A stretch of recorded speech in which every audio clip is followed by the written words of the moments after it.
Hello and welcome once again to the executive table with me, Mary Wamai.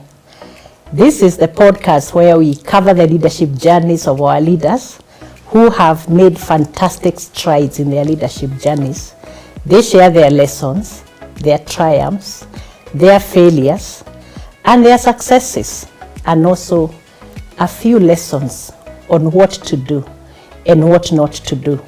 My father used to always say, failure is going to be guaranteed. Yes. But the way you rise, that's what is important. that is what is important. Today's guest is a very nice woman in leadership. And I can't wait to have this conversation. Or every 1,000 days, as I always say, I rose into a different role. You either create it or you rise to another job. So I rose to general manager when I was 29. She's a demonstration that with resilience, we can overcome all the odds and scale the heights to unimaginable proportions. And then after that, I would write maybe 10 application letters every day, or even more. And then I'd read the papers and check the job adverts and apply for the jobs. I actually took the next job to pay debts for this business. She's the woman in the news. So I joined the Standard on the back of the business is in trouble. The balance sheet is public. The cash flow is public. Yeah. So let me see if I can how successful Kaizen can be, or continuous improvement can be in a service industry. Today we are very excited to have Miss Marion Gathoga Mwangi, the Chief Executive Officer, Standard Group PLC, the media house. And I can't wait to share the story with you.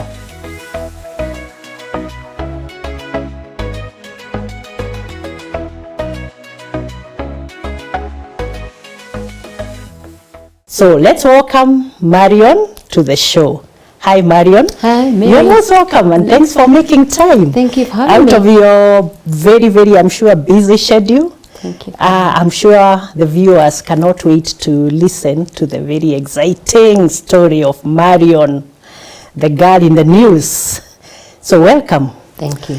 Let's start from where we started, the early years, where you were born, by who. Tell us about your father, the policeman, and any other story from those days. Oh, that early. So I was born in Gathanguri, in Central Province, in Gathanguri, in a beautiful village called Kaga. Kaga, yeah. Tea growing area, very cold. In my early years, I know we Uplands was the nearest town to us. So Kaga would be the present day Kiambu County. It's in Kiambu County. Yes. Kiambu County. Yes. Okay. Yes. And it's quite cold, as you know. And my parents, my mom Eunice, and my dad Onesmus brought the six of us up out there. We lived among family members, my aunties and uncles. It was a family home setup. A big family. Big family. The Gathoga family is quite big. Occupying most of the area. I think a lot of people in the area would know my family name. And we had a lot of fun growing up with my cousins. We played the games kids play, including catching little beetles and making them fly. I don't know that you did that. Beetles? Beetles, yes. Oh, those tiny round. The black ones. I don't know where they went. There were some which were very flowered in very nice colors. These were the black ones that were always on the cow dung. Yeah, I know them. In the cow dung. In the cow dung. Yeah. I don't know where they went, because you tie a string and then and hide and seek and the usual kids play for girls especially. Yeah, it was a really good way of growing up. It's memorable. I still go home quite a lot. My mom lives there with my sister, who is a fifth born, and so it's still nice to go back. Kaga is not very far from Nairobi city. It's not. No, it's not. So did you have any experiences like coming to Nairobi when you were very young? Actually, I mean, before you started working. Actually not. Nairobi was, I came to Nairobi late in my life. I may have come to see a doctor in maybe Gathanguri town, which I thought was, what a big town. There was a 10-story building, and I used to think, I wonder how they go up there. Oh no! But we hardly, left home. I went to primary school nearby, which was just a ridge across near your home, near my home. And by the time I turned 9, I went to boarding school. At 9 years old? Yes. Wow. I went to Which boarding school did you go to? That was Musagitao, which is in Kikuyu. So we used the Kimende route to go to Kikuyu. The roads have changed quite a lot. Then there was boarding school from the age of 9 all the way through the schooling life, because it doesn't really stop. And then when we came to Nairobi, for eye checkup, I had a real problem with my eyes. I remember coming to Kimathi Street to see the doctor. Dr. Dugo, and getting into a lift and thinking, what is this thing? What is this thing? To what floor are you going? On a lift? Fifth floor. And for you, it was one of those things you had not experienced. It was an experience. It was an experience. Ride in a lift. Yeah, because how do you get into this thing and then it just. And it's going up. It's going up. Lifting you. Did you feel like you're going to topple over and fall? I actually didn't fear. My fear comes later, but I thought, wow, we're in the city. And when we sat down, the receptionist then looked at our shoes and asked us, where are you from? So we explained we had come from Gathanguri. The shoes are quite muddy, and he had this a bit of carpet like this on the viewers. And you're coming with all your muddy shoes. Yeah, but we have shoes. So Wow. But you are not thrown out, were you? No, but I remember that look. It was not a look of how nice are your shoes. It was like, what happened? What are those? No, I'm sure she was just like, these villagers. It was a man. He was a very old man. Oh. And I think he must have made a comment, because the doctor said, oh, it must be raining a lot in Gathanguri. We said, yes, it was raining. But I had the age to think, probably should have wiped our shoes. But that's no, not, that's you did what story. you knew what to do that time, isn't it? Yes, I did. Wow. Okay. Yeah. That's interesting. So, would you describe yourself as one of those girls, who are always in trouble, when you are young, or do you describe yourself as that nice one? Go there, you go. Do this, you do. The nice type that mothers really love. So, where were you? I was a good to shoes. You're on the good side. Girl. My mom is around. She can confirm that. I think they would have told me, go and throw yourself somewhere. I would have done it. You'd have done it. Very obedient girl. I was obedient and afraid of being in trouble. More afraid than really I should have been. But I did not want to be in trouble. So I did the right thing. I was sent. We did all our work. Yes. We didn't have house help and so on. So we had a duty matrix at home to cook and clean and light the fire and prepare whatever needs to be prepared. So I was quite obedient. I'm the second born, so I felt a lot more prepared as a not prepared, but because I'm the second born, there was work to be done by now 2 of us as we grew. But I was obedient. I was at home before 5. Because from the playing field or from wherever you were before 5, because I did not want to be late and to be in trouble with my mama. Okay. Yeah. So you are second born. Who the first born, boy or girl? He's a girl. A girl. So you are 2 girls.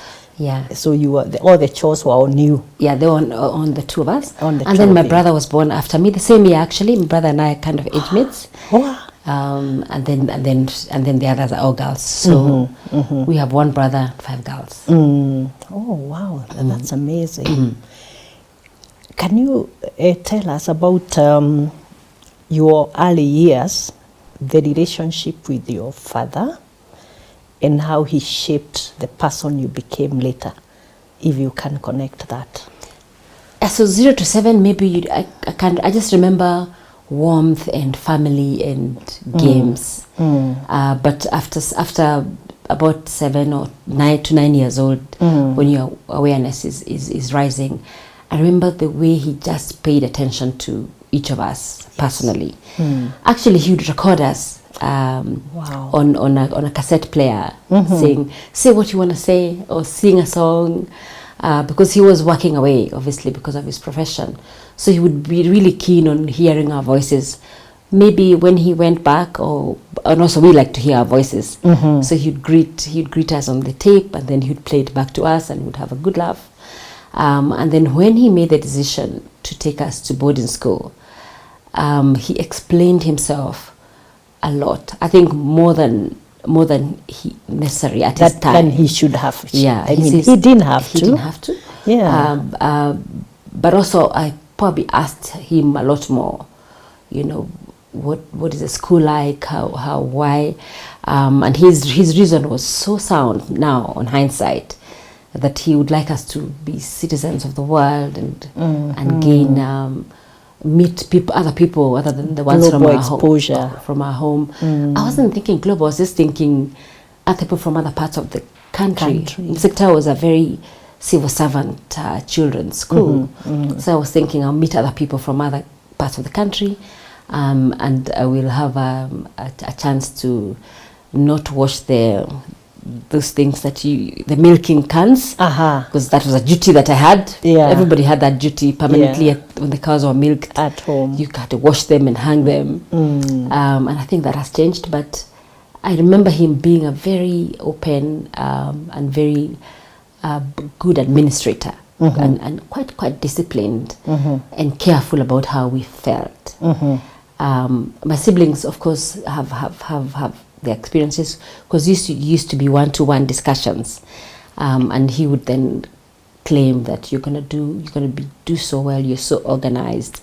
So he'll highlight to you the things that are good in you, which is nice. And now I know it is important and critical in the bringing up of kids. And those messages, whenever I have any doubt or any fear, I play them back. It didn't protect me from fearing, especially going to boarding school the first day. The first day was quite something, because there's a big sign at the school that said no speaking in vernacular.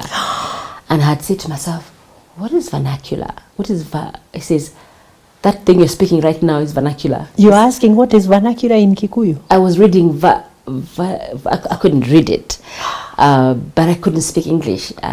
A word of English by the time I was going to boarding school. What class was that? Standard 3. Standard 3. Yeah. Standard 3, Standard 4. Standard 3. You can't speak English. The school from Standard 1 to Standard 3 was in Kikuyu. So this one was now, Kikuyu was banned. And I don't know if I knew anything apart from good morning, Mr. Kamau, or... That was it? It wasn't a spoken language. It was something that you read maybe in Standard 1 or 2 or 3, and then they said you can't speak in vernacular anymore. Wow. And I just remembered that terror and that fear of how am I going to fit in. But I was with my sister Shiko, so I knew that I have a support system, but still you have to still go and register as yourself with your parents, and he would translate, and I would just think he's going to leave me here with this impossible language. How will I survive? So how did you eventually overcome that limitation? Because now you've been left behind. Your parents have gone. They've gone. You have to survive. There are rules to be followed. Yes. You can't speak in that language. Yeah. What did you have to do? First of all, I was excited about the new things that I had. I had new uniform. I had new shoes, I was so... But then later on, I thought the interactions with my peers, I'll probably find people who can speak my language. Yes. But I also don't want to do the wrong thing. So I found out who the teacher, the English teacher, Miss Minor, was on day 0. She was same day. And asked how do you learn this new language? This is by speaking it, so from today I'll speak with you, but how do I read it, and how do I continue to just get good at this this language. And as I saw the cooks, the gardeners, everybody who was in our support system speak it, I thought it can't be that hard. If they can do it, yeah, I can do it as well. Can't I do and at whatever level that they spoke. But as I got to know myself, I knew that I do like perfection. And I do, and you never get to perfection, but I do like to do something well. So I wanted to learn it well. And so I started that journey of speaking, especially to those who could speak it well. I would speak. They made fun of us a lot. Do you laugh at you sometimes? Not sometimes. All the time. All the time. Wow. But we did learn that, you know, when you're children, you probably learn languages faster. And I don't remember it being a problem. I don't remember getting any punishment for not speaking it. Wow, that's very exciting. Yeah. So I was quiet, and I was quiet because of course I couldn't speak. And obviously, I'm sure you worked very hard, and then you qualified to go to which secondary school? So I went to Kagwe Girls, which is Kagwe, also in Gathanguri. Also at home. I wanted to be near home as well. Also, I didn't make the grades for the provincial school that I wanted to go to. So which school did you want to go to? I wanted to go next door to Alliance. Ah, wow! Yeah. But you missed the grade. I missed it by How did you feel when you missed the grade for Alliance? I just knew where I had missed it. And my father used to always say, failure is going to be guaranteed. Yes. But the way you rise, that's what is important. That is what is important. So whichever school you go to, you're going to rise anyway. Just do your best. Yeah, so there was a good Catholic school called Kagwe Girls, which is was a Precious Blood school. Yeah. Very, very well known and well respected in at home. And then I got admission. Wow. Yeah, so that's amazing. Then I was there for 4 years. And you did well there? I did well. I did well in school. Everybody always questions why, but I was a first 8 for 4, so you can calculate my age. Okay. Yeah, so that speaks volumes. As the experiment, we were experimented 8 for 4s. So tell me, when you were in Kagwe Girls, did you take up any leadership roles? There, did you become prefects, head of clubs, or things like that? Yes. What did you do? Yes, I did, and most of the time not because I volunteered, but because I got selected. I wanted to be a ranger guide. I just like the discipline of the work that they did, and of course raising the flag at parade. Maybe coming from where I came from. Yeah. But I was a ranger guide. Once you're that, then you have programs that teach you survival skills. Then I was a dorm prefect in my dorm 3. In the dorm, and then I would be very attentive in class, and then I would be I was prefect, not head girl, but prefect in a class. A class prefect. A class prefect. Okay. In which class? From Form 1. All the way to Form 4? From Form 1 to Form 2 to Form 3. To Form 4. I remember thinking, the head girl was chosen by the teachers. And I remember thinking, I'd like to be head girl, but not now, because it's going to take away some of my time. It will give you additional responsibilities. Yeah, and it would take my drama. I was in the drama club. Okay. So I you would have to choose one. I wanted to just stay. I like a good story, well told. Tell us about drama in Kagwe. Dr. Gathanguri was here, and he was the girl, with boobs and all in his drama. Yeah. So tell us about your drama. How did it happen? I think drama is such an important part of schooling life. Everybody who went to school at that time, and even now, you participate in competitions, inter-school, inter-provincial, and national. One of the plays that we did at Kagwe Girls was The Chief's Favorite Wife. And I was the chief's favorite wife. Oh, you are the chief's favorite. Tell us about it. What was the story? The storyline was the chief would go out and they would go and to war, and then when he came back, the wives welcomed him. And on this occasion, when they came back after winning a battle, I did not come out. The favorite wife did not show up. Yeah, but he still showed me favor. Wow. And so all the other wives completely disliked me. Because now you're receiving favor. He's I'm looking and for you. I Hey, didn't so come and out. so. So, but he had come out and gone to the area now where the celebrations happen. Yes. And when I came out late from my hut, I saw one of the guards, chief's guards in this play. Yes. And I hugged this guard. And so the village rumor in the play was, she was even seen hugging this person. So there's something there going on so there. That play actually, I've just remembered it now.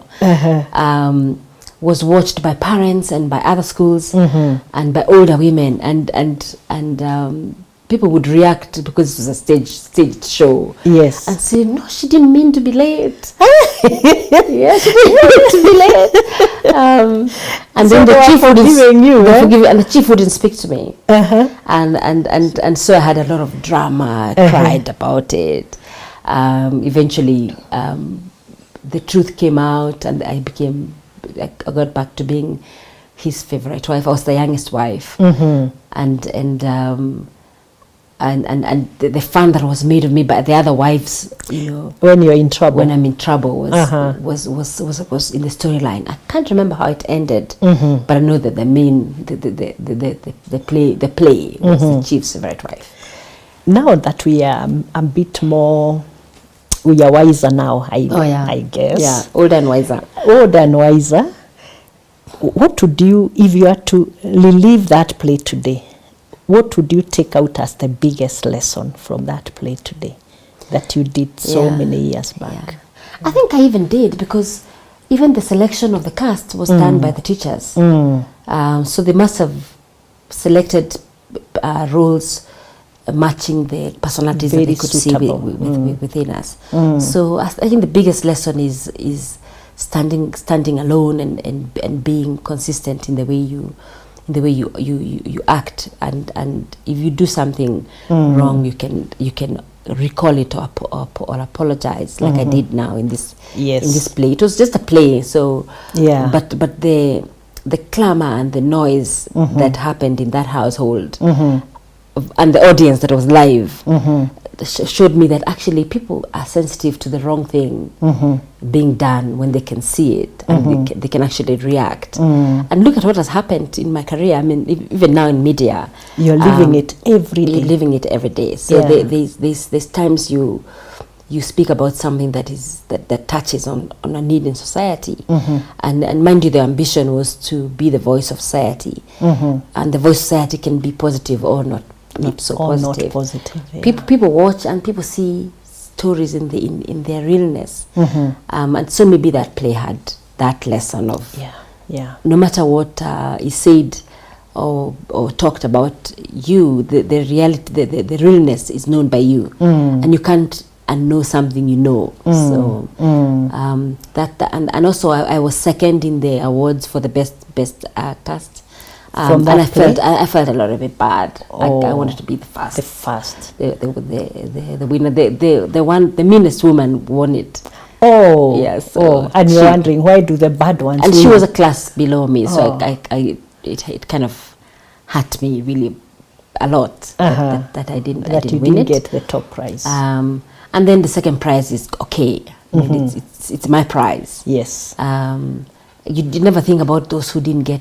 Who got nothing. You just think, why didn't I get that one? I could have gotten the first one. Yes. And that's been a tapestry that has happened in life for a long time. Yeah, I think it's also true that sometimes we don't also appreciate what we get and what we have. Yes. Sometimes you're always looking at, so and so has this, so and so has this. Yes. Why don't I have that? Yeah. Why didn't I get number one? Yet number two is good. It's okay. You did your best. Very good. Yeah. In fact, one of the most amazing, there'll be poems, there'll be plays. I've only spoken about one play. One of the most amazing poems or write-ups that was introduced to us at a young age was the Desiderata. Yes. Which, go placidly amid the world. No. Do not compare that. Now that you've talked about it, yes, take us through Desiderata and the key principles. Yeah. We used to recite it also in school. Yeah. An amazing one. Oh, that's very good, Mary. I don't know. I can't recite it, but I just know that live your truth. Yeah. You're a child of the universe. And not to surrender. You can have strategic surrender, and don't compare yourself with others, because there's always got to be people who are better than you or worse than you, and your default may be to compare yourself to the ones that are worse than you, and that gives you a limitation of not developing yourself to the potential that you've been created for. But I can't say it word for word. No, it's okay. I'm very pleased that you it. Yes, yeah, I'm very pleased you did. It's an amazing. It is. And you see also the assurance that you are a child of the universe. You have a right to be here. Yes. Yeah, yes. you see, I mean, for me, that's the one I love most. Yeah. No, I'm here, and I have my seat here in this world to do what I need to do. Yeah, that's amazing. So what happened now? Form 4 comes, exams come, and they used to be announced dramatically, so it wasn't on the phone like it is today. Yes, you went to the school and picked up they had the printed results. The printed results. Yeah. And my father went to get them, and in his typical fashion says, if you have failed, you'll be picking tea. So, and I 100% know he didn't mean it. I know, but that was scary enough. It was scary, and then they would announce who is going to university, who is going to tertiary school, and what are the cutoffs based on the performance of everybody in the country. Yes. So I had done well. I had done enough to go to university. You qualified. So to qualify, but not to the course that I kept thinking that I want to do. And at that time I didn't even know what I want to do. I just used to admire my aunties who looked well. One of my aunties worked at National Bank. She was a banker. So you'd have wanted to be a banker. She was a banker. I don't know whether it was the banking that I admired or the way she dressed. She was smart. She was as smart as you are, Marion. Oh, thank you. And bankers are real smart. I think, especially if they are lawyers also. So he's a double thing. Yeah, thank you. Okay. And she would drive home and she'd come with a bag full of gifts. So I thought she also has gainful living. Money. Yeah. And then I also admired the teachers that taught me, especially the ones that were in Musagitao. And I admired them for different reasons. One of them for their composure and their empathy and their ability to just change us. By the time I was leaving that school, I had an A in English, which I couldn't speak in the beginning. So I also wanted to be a teacher. I thought being a teacher and a good wife would just be what my ambition would be. Or an air hostess. One of our... Tell us about air hostess. Had you flown at that time? No, I'd never flown, but there was one girl in my school that was going to be an air hostess. And my father says, okay, it's a good career, but let's all describe our careers. So he described his career. What you really want. Then he described the air hostess. It's a catering service. You know, I just don't want to be impolite at your show, Mary, but do you want to go and cater in a plane? Serve food. And drinks. And they do a lot of work, and they're valuable. So I don't want to underestimate their career. For sure, yeah. Then he says, just think about who you are and what kind of person you'd like to be. What you really want to do. And that's such a tough question to ask a young person. But that seed was planted. And that's all he wanted to do. Just plant the seed and let life flow. I'm only, 14, 15 now? So I'm too young, but I'm anxiously thinking, what's going to be my career? When I'm 17, I'm many different careers, but I'm sticking with maybe a banker or a teacher. Those professions that you know, that we know about. Yeah. Okay, so you went to the university. So I went to USIU. So this is how it played out. The admissions to the national universities were slow. Were many. The first 844 was a little bit confusing, even for us. It was a double intake. Yeah, because of the last class. And then we did standard 8. Yeah. Yeah, because there was the last class from the previous system, isn't it? Yeah. Going together. Going together. Yeah, not quite clear. But the fact of the matter is that you got admitted to be anthropology, whereas earlier students probably have gotten the degrees that they wanted to for the same grade. For the same grade. And if I just set you back, my mother is a very hardworking woman. My mother grew tomatoes. Yes. And she took them to the market early in the morning. Did you have a large piece of land at home? Yeah, it was not large, but she would be the first one at the market. And my mother actually did trading, because she would not sell her tomatoes until a certain hour when the price was up. Oh, and the demand is very high. She would arrive and she'd say, "I'm not selling," and it would really confuse me. And I'd wonder why is she not selling? And we woke up at 5 o'clock. We packed the tomatoes the day before, and now she's not selling. Then by the time it's 6 a.m. when the price is 6 or 7, when the price is up, she'd then sell these crates of and create tomatoes, a nice margin for herself. And then allocate all that money to uses that were so important to me, to education, to a debt she had, to food, to the market, and would go back home with provisions. Yes. And so I used to admire that commercial part of her. Remind you, she didn't go far in school, but she knew this commercial changing of prices and dropping of pricing. As we went back home, there were people bringing tomatoes from the same area. Mom would say, "They're gonna sell at 200." Oh no! Well, she'd done like 600 or 650.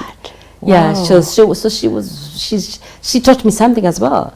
That industrious nature, astute entrepreneur and trader. That's an entrepreneur. Yeah. Wow. She's an entrepreneur. She says to go to person even now on decisions about development or she's quite active in church.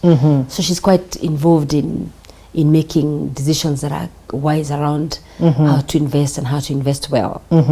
And so I thought, since I'm going to university, yes, I might as well go do something in commerce. But also I might as well go do something in diplomacy, because there's this administrator that I really admire, my father. Your father. Yeah, so I actually registered to USIU to do international relations. And then after 1 year, I changed my mind. So you could say that at that point, your role model was your dad. Yes. Was your father. You wanted to be like him. Yes. That administrator who is, just very organized and doing logistics, admin. Disciplined, focused. Smart, Yeah. Really, really smart. I mean, his shoes would shine, So I went to do, and I thought maybe I could do diplomacy. When I discovered what IR was, I thought, but I have this commercial need. You didn't like it. But will I? Because there was no money to pay university fees.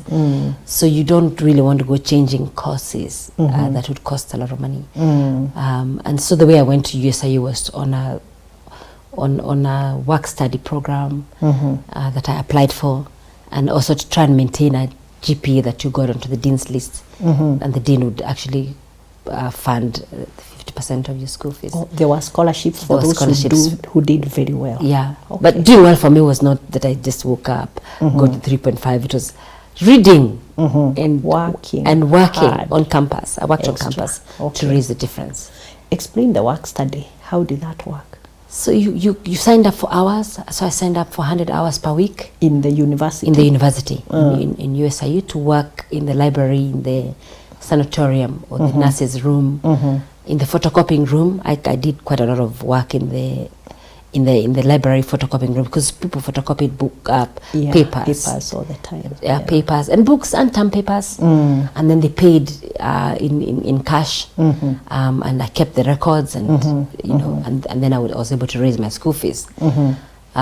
So that was the introduction to work very early. So I must have been 18 or 19, because the doubt and the fear that I had, and I suppose maybe my father had and didn't show it, was how are we going to pay the school fees.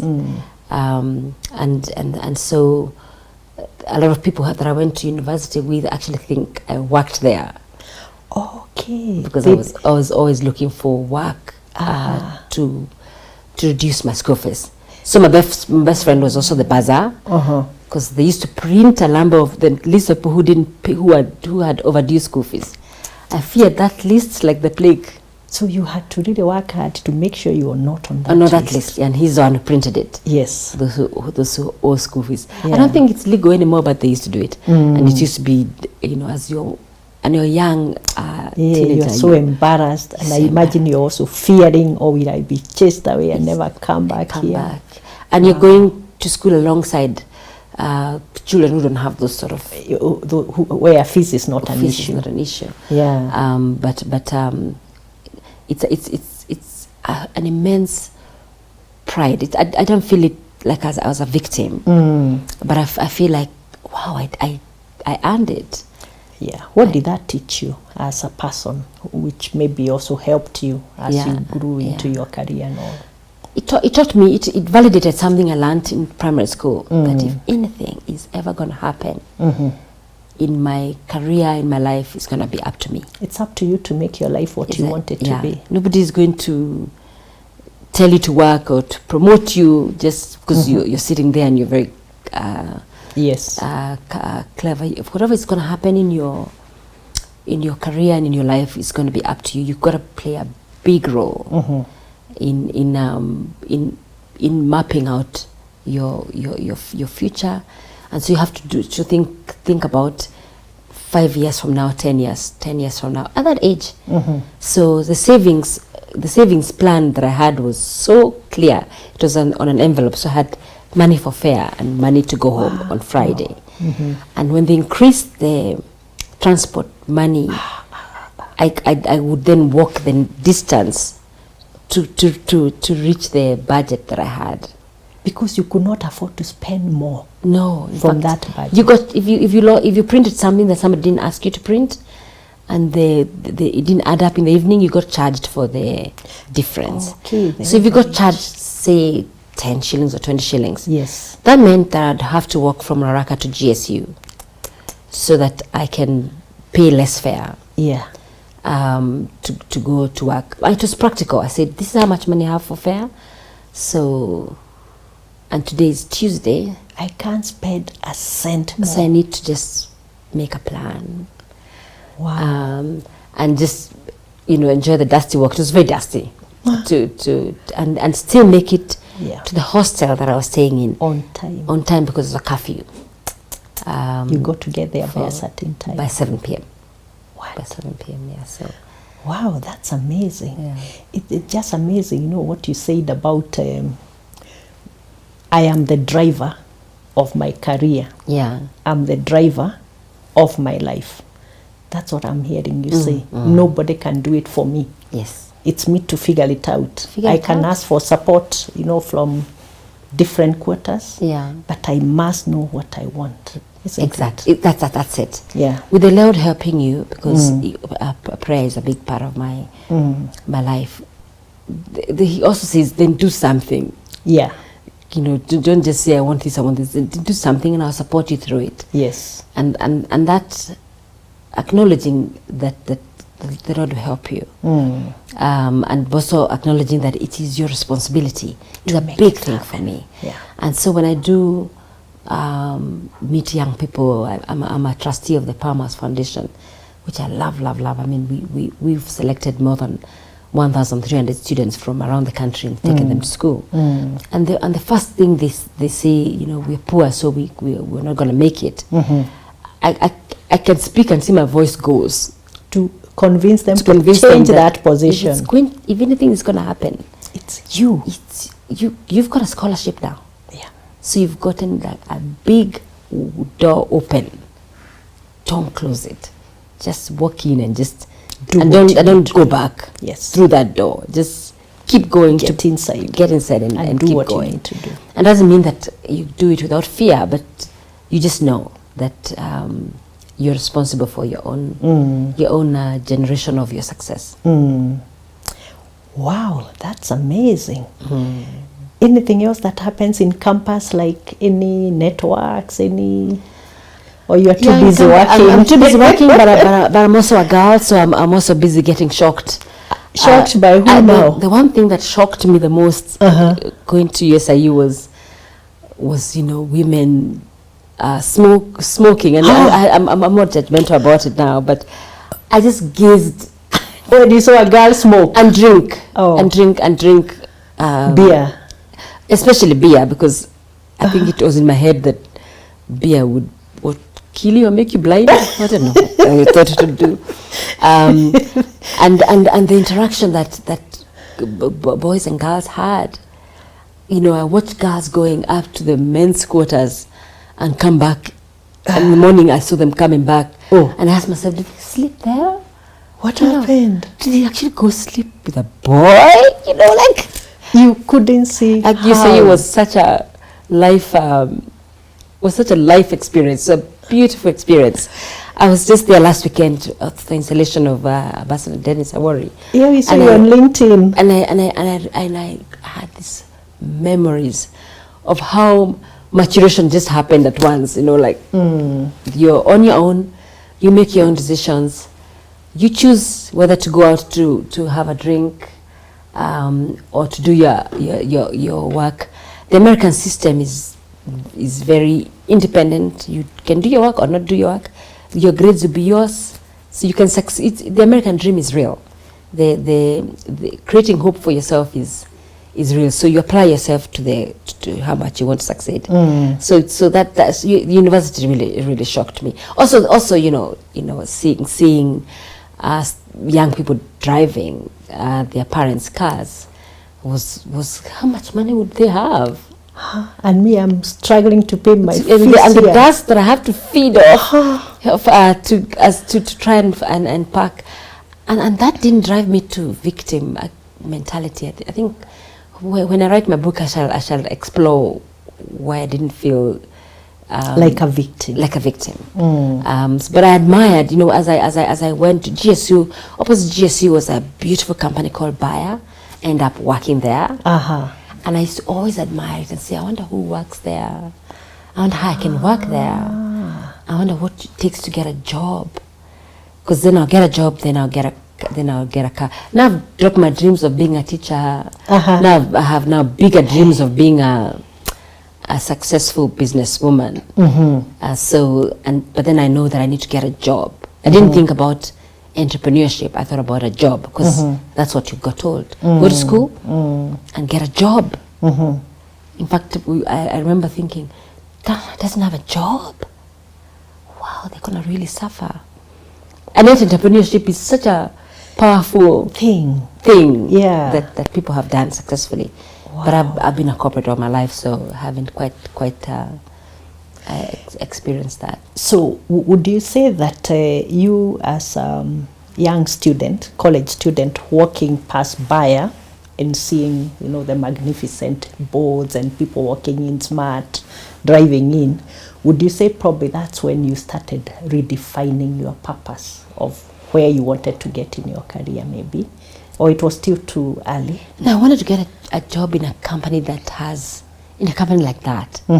They have this circle with a cross, and they have the building and Barclays Bank were in the same compound. Or they were next to each other. So I thought that's bank was also your favorite based on your aunties. But then I admired this Bayer company. Then you wouldn't read on the internet, but I probably read in the library what they do. It was a German company that did important work in agribusiness and in pharmaceuticals and animal health. And then I said, what kind of job would they give me with the kind of course that I'm doing? Because I moved from international relations to international business administration. And we would make fun of it with at home, that I'm going to be an international business leader. Wow. And it wasn't making fun. I became that. You are serious. At that time, I didn't even think. Yeah, it was but you became because you dreamt. I dreamt. You became because you dreamt. Yeah. So the admiration or maybe dreaming or hoping is probably a prayer. Because I end up working there. Okay. By some pure happenstance. Okay. Because that was not my first job. Yeah.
Welcome back to the executive table.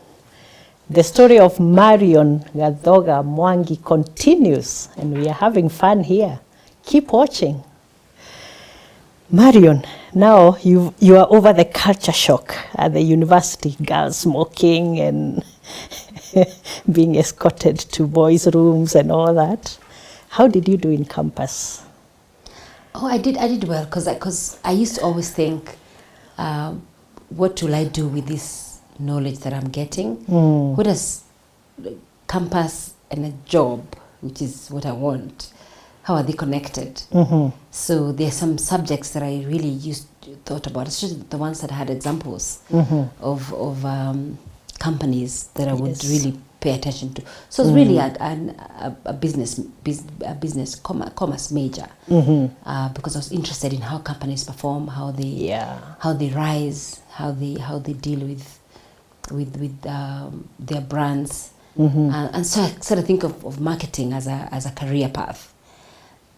So then I got good GPA, but I kept thinking, oh, I need to get a job, because after campus then you go back home.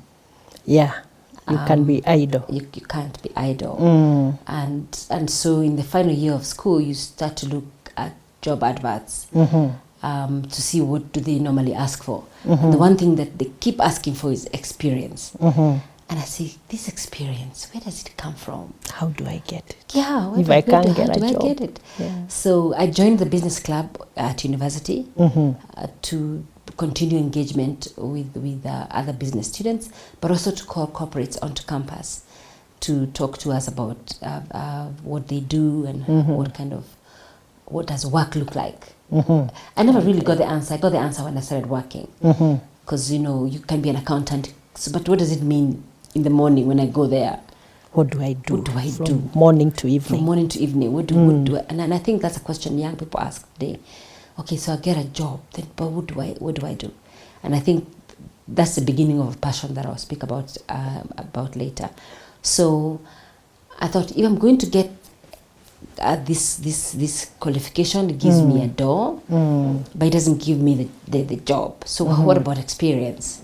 So I said, actually, I'm going to look for volunteer work, places I can go and work for free, so that not I can paid, not paid, or paid a stipend or transport, so that I can actually understand how do people actually work, and also get experience.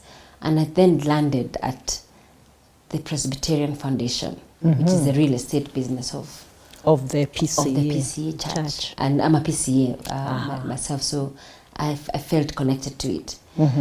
And I did not ask my mom or ask my dad, because I had the notion that if anything is ever going to happen, I need to take some action.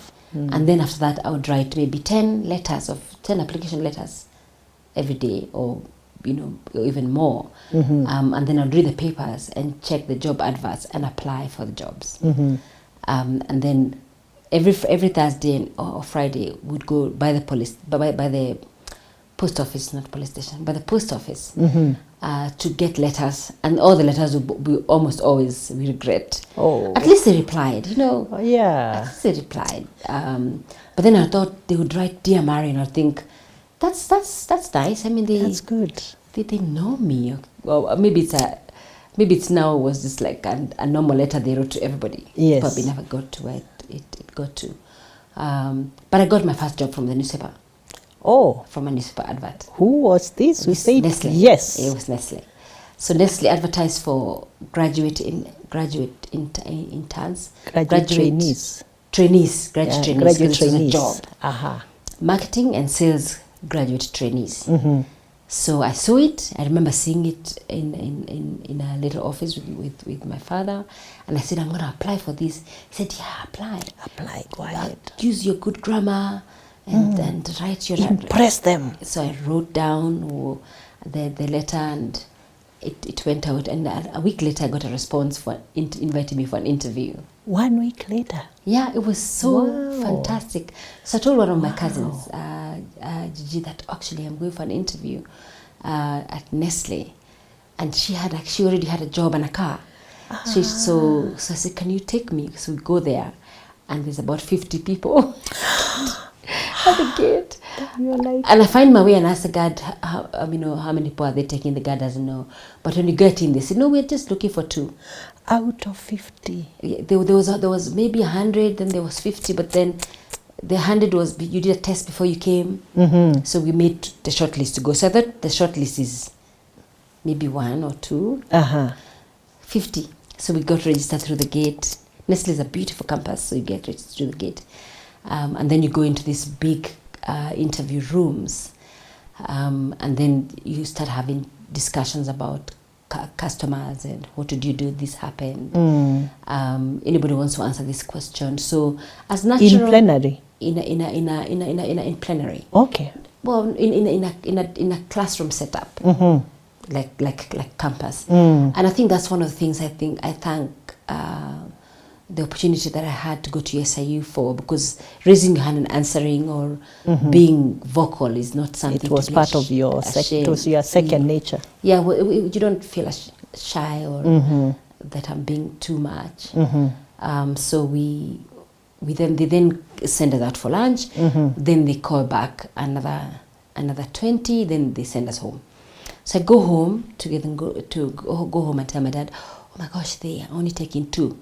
Then he says, yeah, he's reading paper. Then he says, so many. I said, yeah, they're taking 2. They take you and somebody else. Oh, wow. Like factually. I love that.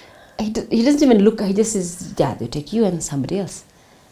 And that's it. So I go to then we're 11. And we start to discuss now deeper issues around customer marketing, but mainly around your learning style. And I think that's why I got that job. Because I'm hungry to learn and to do better. So I've never reached a place where I say I know everything. Even now, I don't still think. You're still learning. Yeah, so, but see, I don't know the answer to that, but I'd love to learn.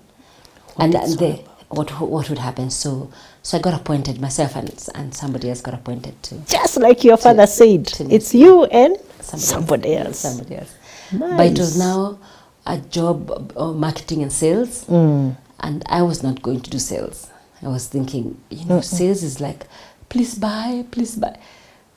And I ended up being a salesperson. I've enjoyed my sales career like nothing else. Even today, I say that I'm a trade marketing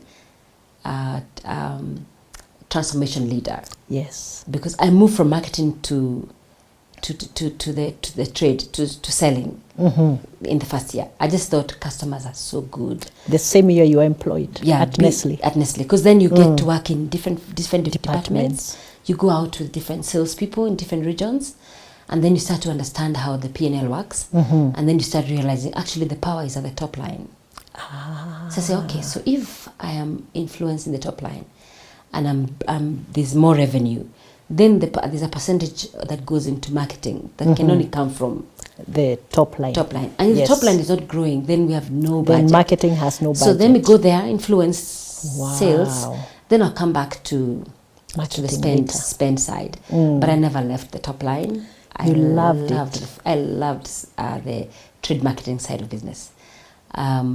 More because of the relationships you can create, the change and impact you can see, the opportunities that you see in your customers' business, the way you help them and then they value you. I had customers in Nakuru and Kisii and Kisumu who would generally tell me, so what do I need? You know, because you've seen the store, what do I need? I say, you need 5 cases of Nescafe, you need 3 cases of Milo, and they would just say, okay, because it just had, because you build, because selling, working, being a human being is being trustworthy. Yes. So why would somebody tell me how much? I have a target. To ask you. So I could easily say you need 1,000 cases because that's my target. Yes. But I know that I don't want returns and I also don't want to lose trust. So I started selling. And they would trust you. Then eventually again, they trust me with sales. To help you make the decision also. Yeah. And that was nice. So Nestle was really nice. Before we used to call it Nestor, but now it's Nestle. And then Nescafe, and then I met some good friends in Nestle. Yeah, the marketing room had four desks, which could be 5. And one of the people that I worked with was a wonderful lady called Esther. And I used to just admire how she just handles calls and clients and her confidence in a marketing or trading conversation. I just used to really admire that. So then I started getting role models everywhere. Up to now, I find them everywhere. And you have to be that and then also see that. And people are very generous with their skill base. So from Nestle, we started to do this Milo Young Champions Awards, where we would promote basketball across the provincial sporting area, basketball and rugby. So Milo was, the program fell under me and somebody else. I think it must have been an account executive. Okay. So, but then to do that, if you go to the main center like Nakuru, at least you need the product available in the big stores. The big store then was Jilani's. So I was negotiating for a big space at the front at Jilani's, and I got gondola and extra stock at the store, because I was saying there's going to be a lot of people who are going to come and buy Milo from here, and I wasn't giving up. And you know, in Jilani's, you enter a salesperson, not a salesperson. The person behind me was the buyer MD, the German guy, Michael Kloss, and he just was waiting patiently. So I was thinking, I'm getting my gondola. I don't know what he's selling. I'm getting my gondola. But I was now at an interview unknowingly. I got hired at Jilani's to go to buyer. And the guy didn't talk to you. He just listened to how you are doing it. Then I said, this is a gondola I want, and I don't want to pay for it. I have to get my things here. And I don't want to pay for it because we've got thousands of students coming in to play rugby and basketball in Nakuru. And we are promoting Milo. We are brewing Milo in the competition areas, and we are saying to them, go to Jilani's and buy. I've paid for it. Yeah. So he said, we don't do it for free. I said to him, a wonderful man, just give it to me for free now, and let me tell you how much you will sell, and then we'll see how it's going to go. I can pay you later. You get paid. I've promised you'll sell 200 cases. If you sell 150, we'll work out something. We'll prorate the value of the gondola.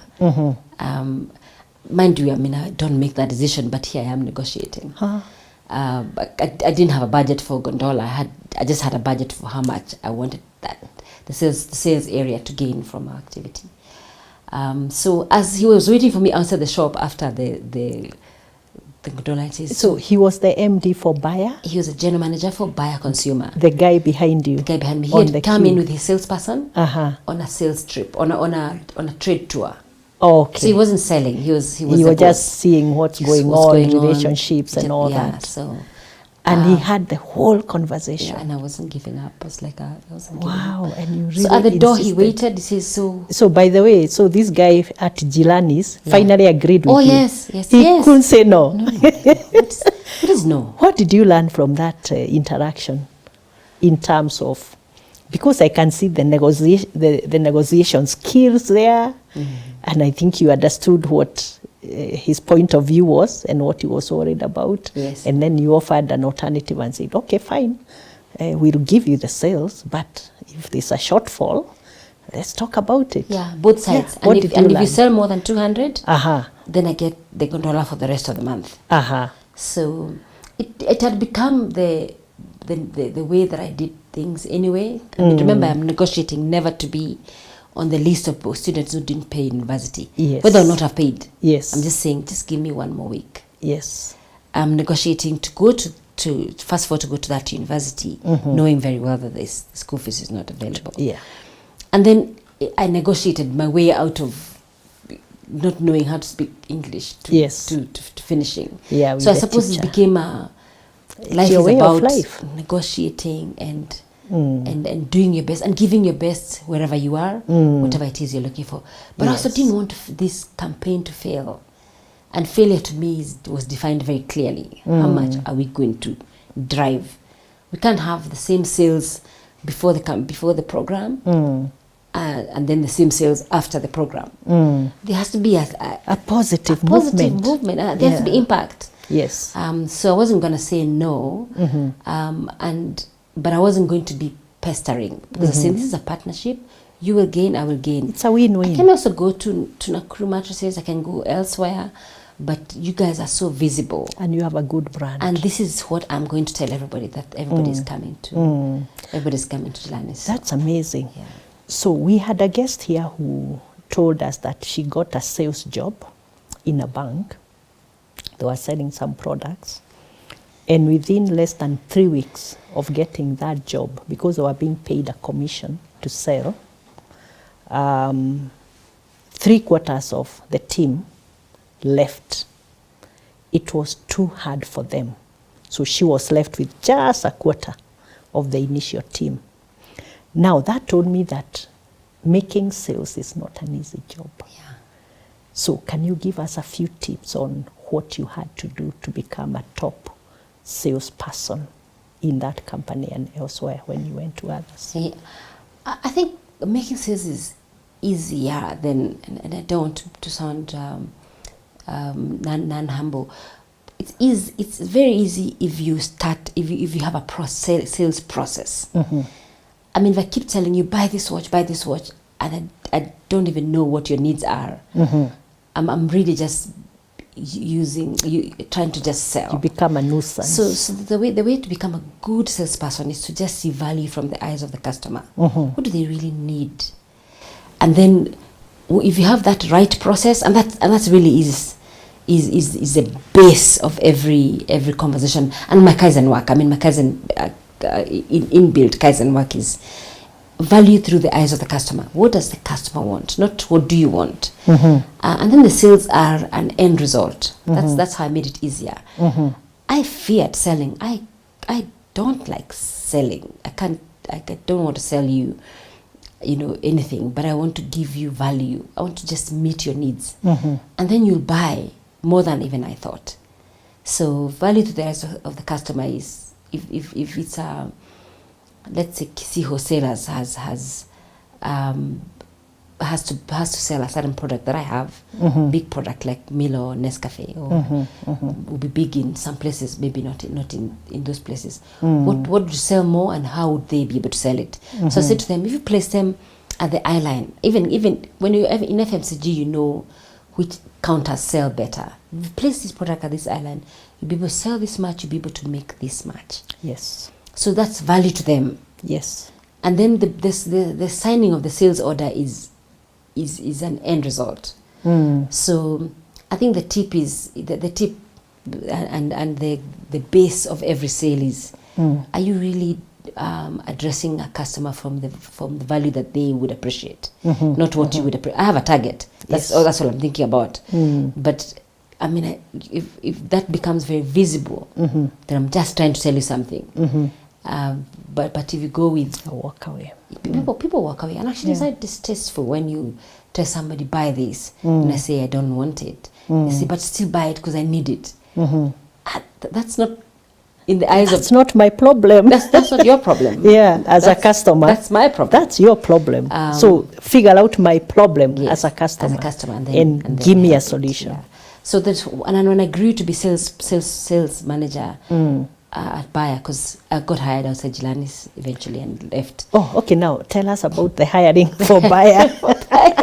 That sounds very interesting. Yeah. So he waited for me outside the door and says, "So, are you going back to Nairobi?" I said, "No. In fact, I have an event here. I have an event here. After the event, I'm going towards Kisumu. Then I come back to Nyahururu.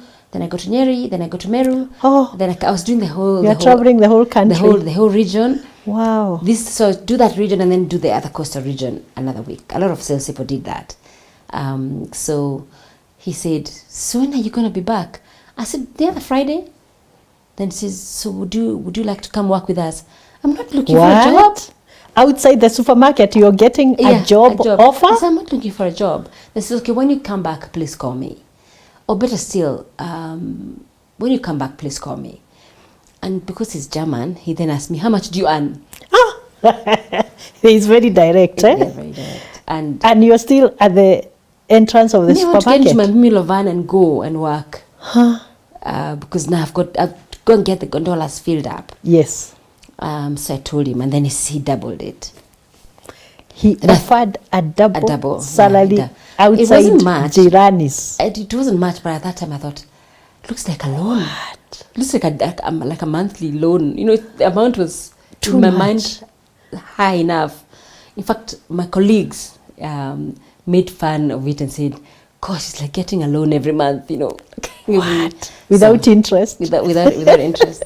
Tax, That's amazing. So, but he didn't. When I went on my trip. I came back. Then he says, "I have an offer letter for you. Do you want to come and receive it yourself?" You talked on phone. We talked on landline. Oh, I see. On phone, yes, of course. Yes, on phone. yes. And then I drove to Bayer, and I just remembered that. Your dream. I would like to work here. I drove there. I said, "My name is Marion." Then he says, "Actually, this is waiting for you." Then he said, "I have a letter of offer. We were just about to close. They were just about to close on somebody else."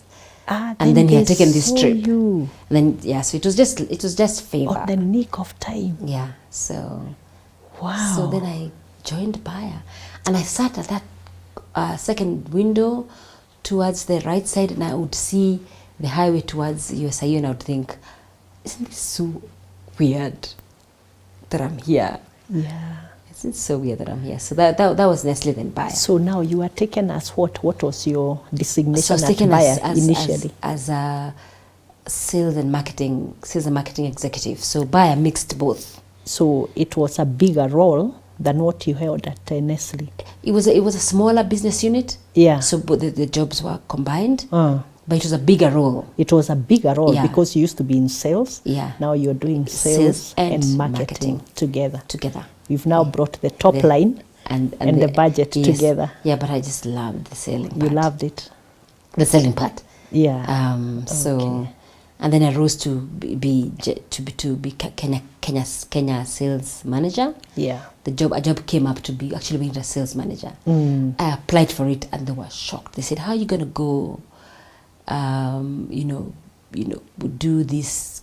Because we then used to load the product and take the cash, lock the cash just above there'll be a hole created somewhere, and you lock the cash. And many salespeople lost money actually on the road.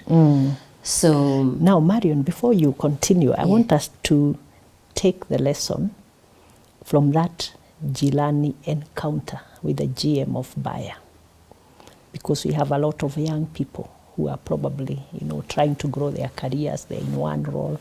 What would you tell them from that, your key lesson from that interaction? Someone just behind you, you are minding your own business, doing your own negotiation. You don't know who they are, but they are listening and watching what you are doing and paying interest. Just give us the lessons from that. Yeah, I think it's exactly that. That somebody's watching you. Yeah. You're watching yourself, because the biggest reputation you can ever have is the reputation you have with yourself. You want to wake up in the morning and say to yourself, "I'm the kind of person who cuts a mission, follows a sales lead, and doesn't give up." Yeah. That reputation to yourself, nobody can take it away. But the second thing is that just focus on your day-to-day work. Have those atomic habits of focus on doing everything well. The best you can. The best you can from where you are. And then the results will come. Somebody will observe you. Your results will rise to visibility, or you'll be able to have a conversation like this one. I was hired outside Jilani's. Yeah. That's the truth. Yeah. So just apply yourself for yourself, not necessarily to be watched, because I wasn't performing for him. Or your boss was there watching. Oh, yeah. Is she closing the transaction? No. Is she doing the right thing? Just doing your job to the best of your ability, with the intention of the value you would give to the company and to the company and to yourself. Yeah. And then the results will come. The results of your career rising will come. And that's why I keep saying, don't work under supervision. As an employee, you have two choices. One of them is to do the job according to your job description. The other one is to do it plus have discretion. Yes. Like add value, help people from the bottom of your heart. Just help the bigger picture. This is the right thing to do. This is the right thing to do. And can I do more that is value adding? And not because you want to be recognized for it, but because your becomingness is what makes you rise. And every day you get better. Every day you get better. Every day you get better. Step. Yeah, I remember when I was given a company car to drive at Nestle, I thought I would die, because I had a driving license for sure, but I hadn't driven nobody's car. Wow. and now you're in sales and you've got to go to Nakumatt Mega, and I can count the number of hills from Nestle. I mean, there were little hills, I don't see them anymore. And how are you going to go? And it's a manual car, it's a stick shift, so that car can go back anytime. But it's a company car. And it's written, it's company car. Nestle. How many accidents do you think you'd have as a salesperson? Because you have a driving license, but can you drive? And I just remember, so how are you going to get better at the things that help you do your work and at the work itself? Yes. Yeah. The core plus the support. What's your thing? Yeah. Wow, that's amazing. So how did it go at Bayer? Did you love the job? I did. I loved it. So I went, got the Kenya sales job, then got the region sales job, and it was during El Nino when we started to open Tanzania. I spent a month in Tanzania in every town, looking for distributors Just and moving partners around the country. Yeah, and learning that you can't actually use a certain route, and then Ethiopia as well. I opened up Ethiopia, and then we started doing some business in Rwanda. So it became a bigger region in Bayer. So I stayed for quite some time in Bayer. How long did you stay? Do you remember? More than about 15 years. 15. Which is a lot. Wow. For me, that's a lot. Did you rise in title? Yes. And designation? Every 2.5 years, or every 1,000 days, as I always say, I rose into a different role. Okay. After 2.5 years, after 3 years, I was looking. So what's a new challenge? You either create it or you rise to another job. So I rose to general manager when I was 29. Wow. Which was a blessing and a non-blessing at the same time. Okay. Because you're 29, you have friends. Now you've got a couple of self-awareness is rising. So you don't really want to be the boss of your friends. You're not feeling comfortable anymore. Yeah, because there's some personalities you've seen among your friends that you don't really want to deal with, especially the ones who are very confrontational and who don't work as hard as you think you do. Those are going to be people that now report to you, that influence your result. So I was literally forced into that job of general manager. One Christmas lunch, company Christmas lunch, I was literally just appointed the general manager of the Bayer consumer care business. And that was also a regional role. It was a regional role. It was a regional role. So your responsibility was increasing. So I got a P&A responsibility. Yes. Yeah. So I got P&A responsibility. very early at 29. So then I had to learn, you know, every line. What's the cost base? What's the formula for giving me the cost of goods? What's the formula for giving me the recharges or the costs of other of the office space that I'm occupying within the bigger business? And started to attend executive meetings. Okay. Which was nice in that way. But among my friends, I said, no, I just work at Bayer. Oh, you didn't tell them you have been promoted? No, you know, when you're a salesperson, you give everybody your business card. The watchman, the house girl, everybody, just to them. But on this one, I just thought, wow, you kept your cards to yourself. Keep it quiet because you don't really think you belong there. So you kind of think this is a big hat to wear. So let me work. Let me just carry on working. And then you go, then you find out it's just a job of doing better and better. But then you have to learn something really new about leading people. Yes. And leading people who lead others. So leading managers of other managers, but and also having direct reports that are very, very strong.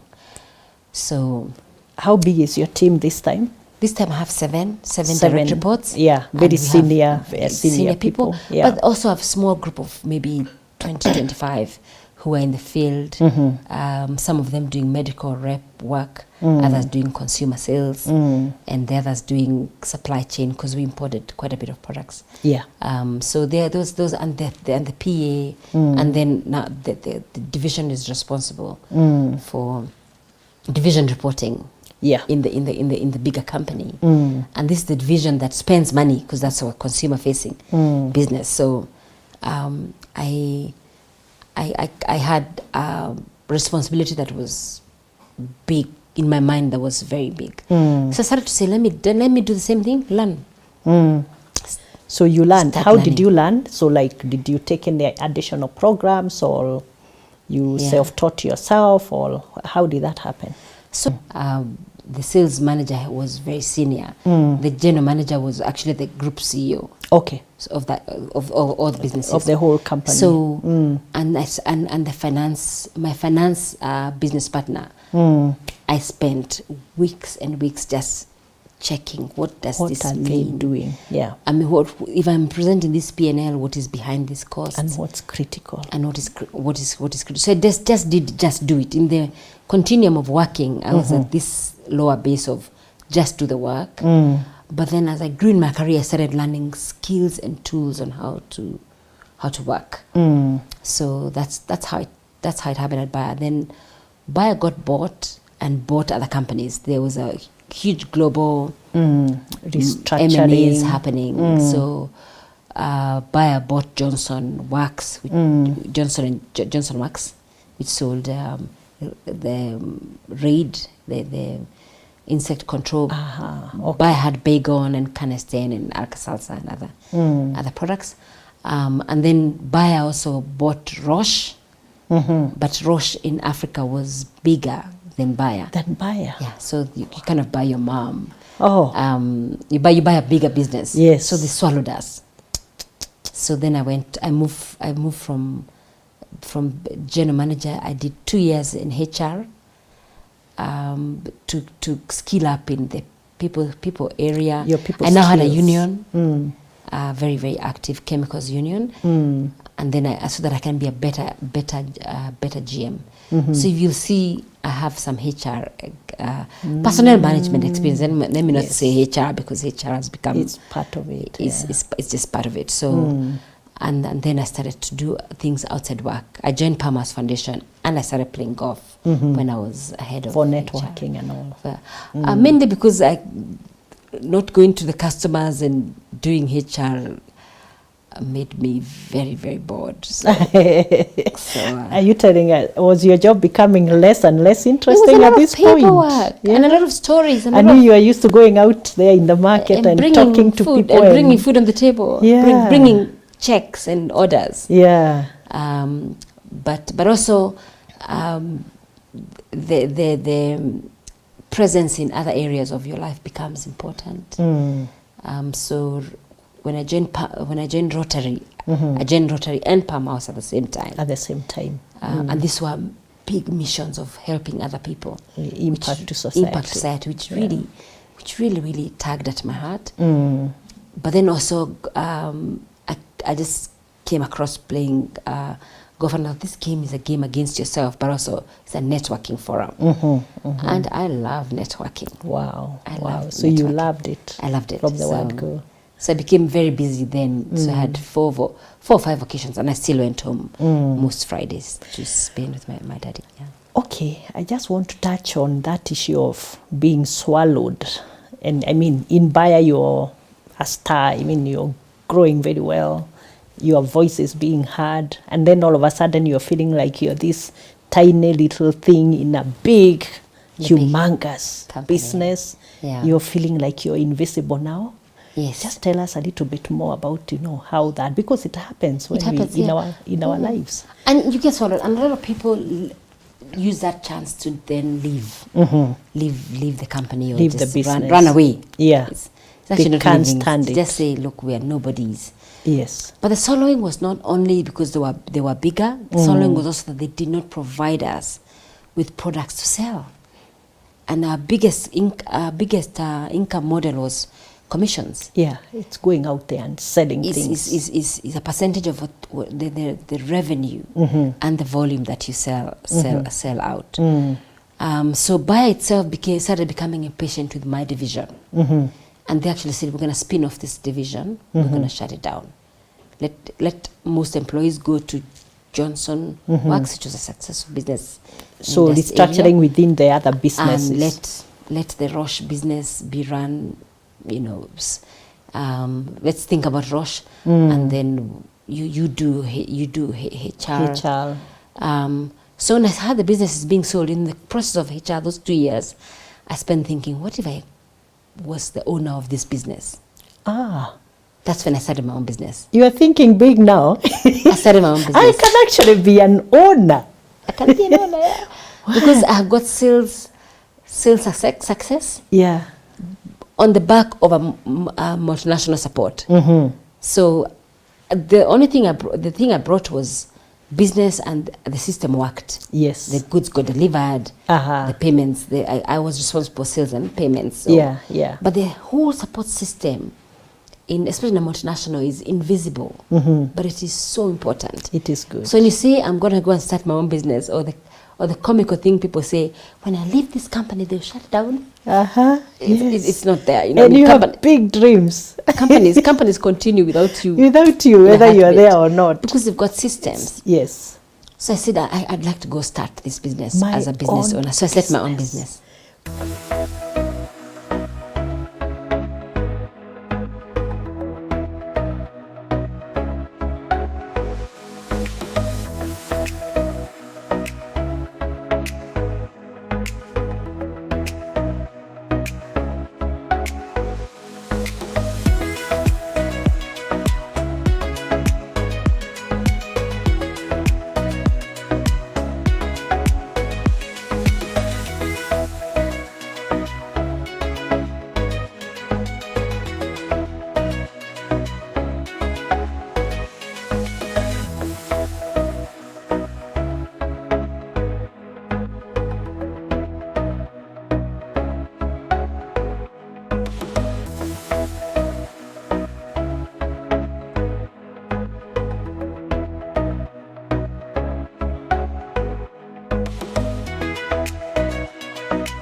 What did you start? I started the Roche sales. I was convinced by the South African counterpart to start your own business, and then you make a margin of the business. So you are collaborating. So I got an agency franchise, or a franchise? An agency contract. I was the only agency exclusive person to buy the Roche products here. And they were good products. They were vitamin lines. They were very good products. Health and wellness. They were over the counter meds. Okay. Mainly over the counter. Okay. Medicines. So they sent me one consignment, and that was it. But this is what I did, which is really a lesson. Tell us. People are listening. That is You know that thing of starting your own business? So I went and got a boutique office in Lavington that had a couple of offices. I went to a bank and got some sales vans. You took a loan? Yes.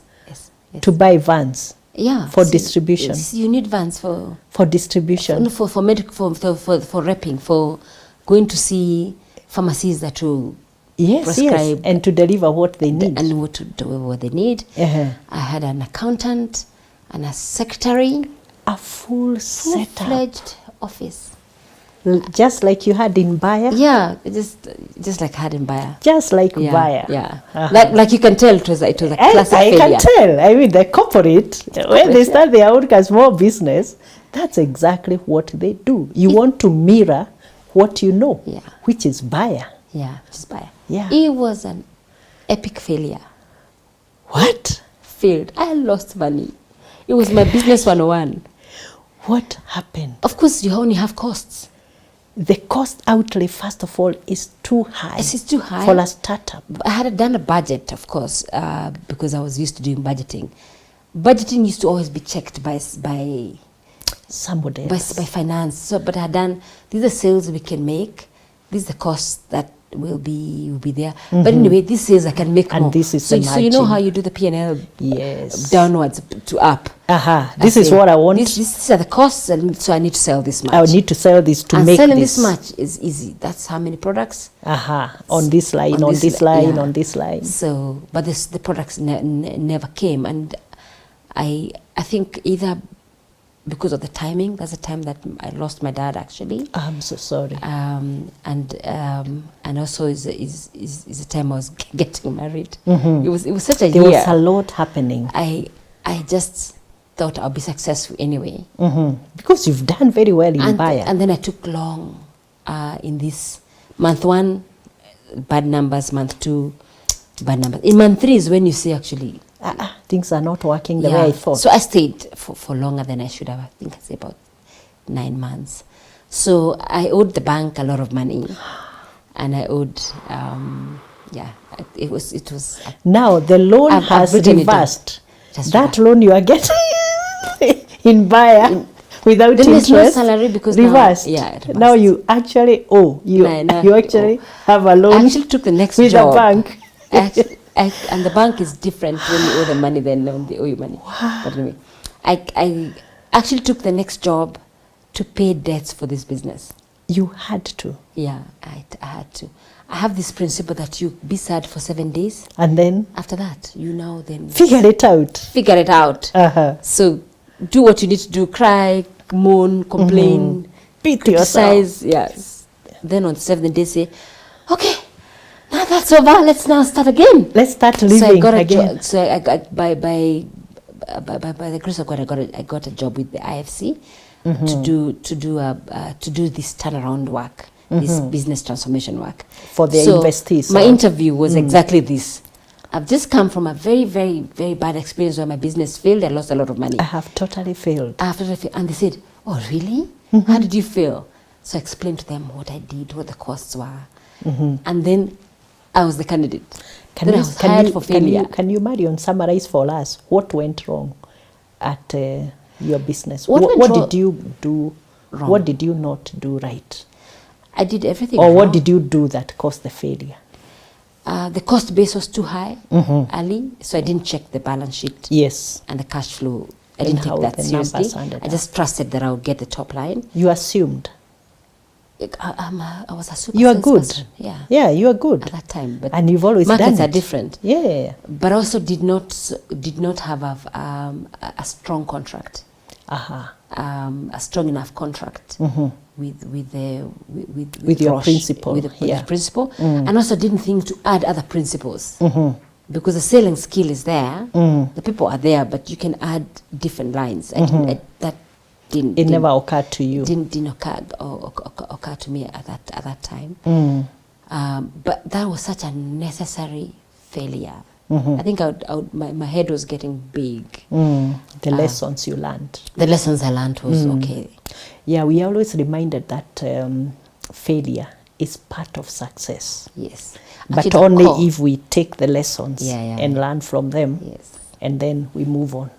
We are able to get unstuck. I mean, I don't have to go fail so that you can learn. But it will come sometimes. But failure is going to come. It will come sometimes whether you want it or not. And sometimes it will come as heavily as it did for me. Yes, it was terrible. It was terrible. It was terrible negotiating and with your landlord. And it just leaves you on a negative. Yes, negotiating emotionally, financially. Yes. So then I went to Zambia. So now I have my first... With IFC. With IFC. And this is a company that was in the hands of the bank. Okay. This was exactly my company. They could not pay a loan or They couldn't pay their loans, the bank was in. And they were invested in it. So they were hiring people to come and... turn it around. Do the transformation and turnaround work. So I went in there with my heart because I had just gone through it. So my salary was guaranteed.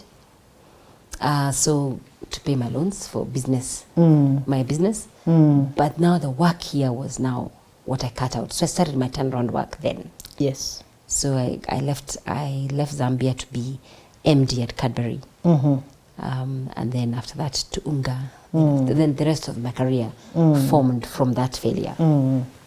So that failure was such a wonderful transition because my career does sound like it was going well, but that deep was a catapult. If I may just ask you, what did you learn about yourself from that failure? I think I learned that I listened well about that success is how you rise from failure.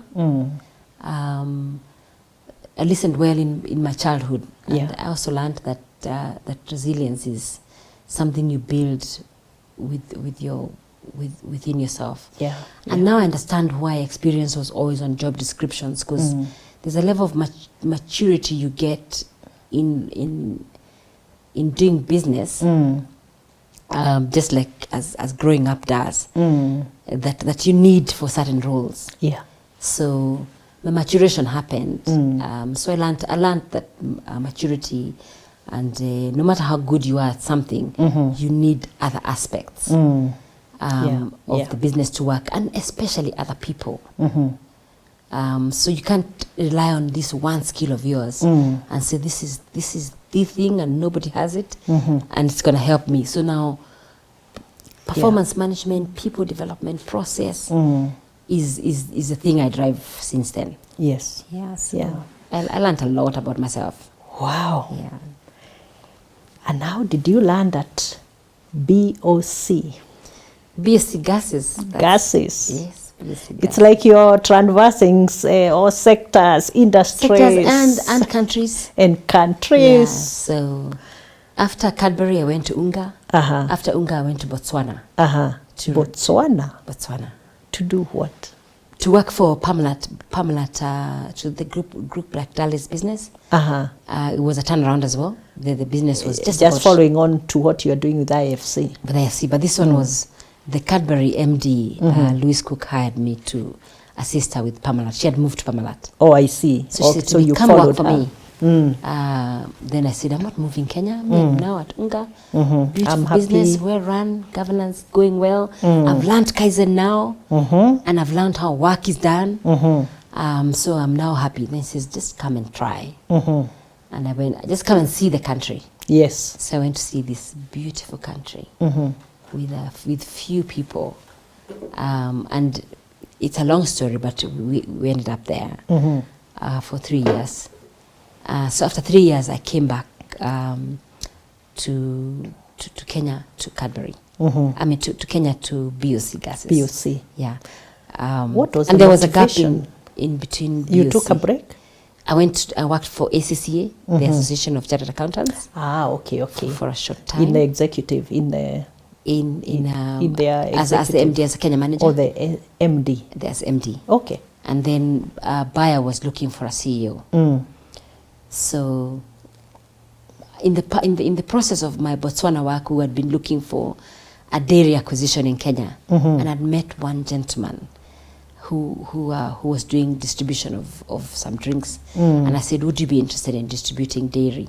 And we had done a milk run, and he had said, Kenya's milk run is something else. It's not.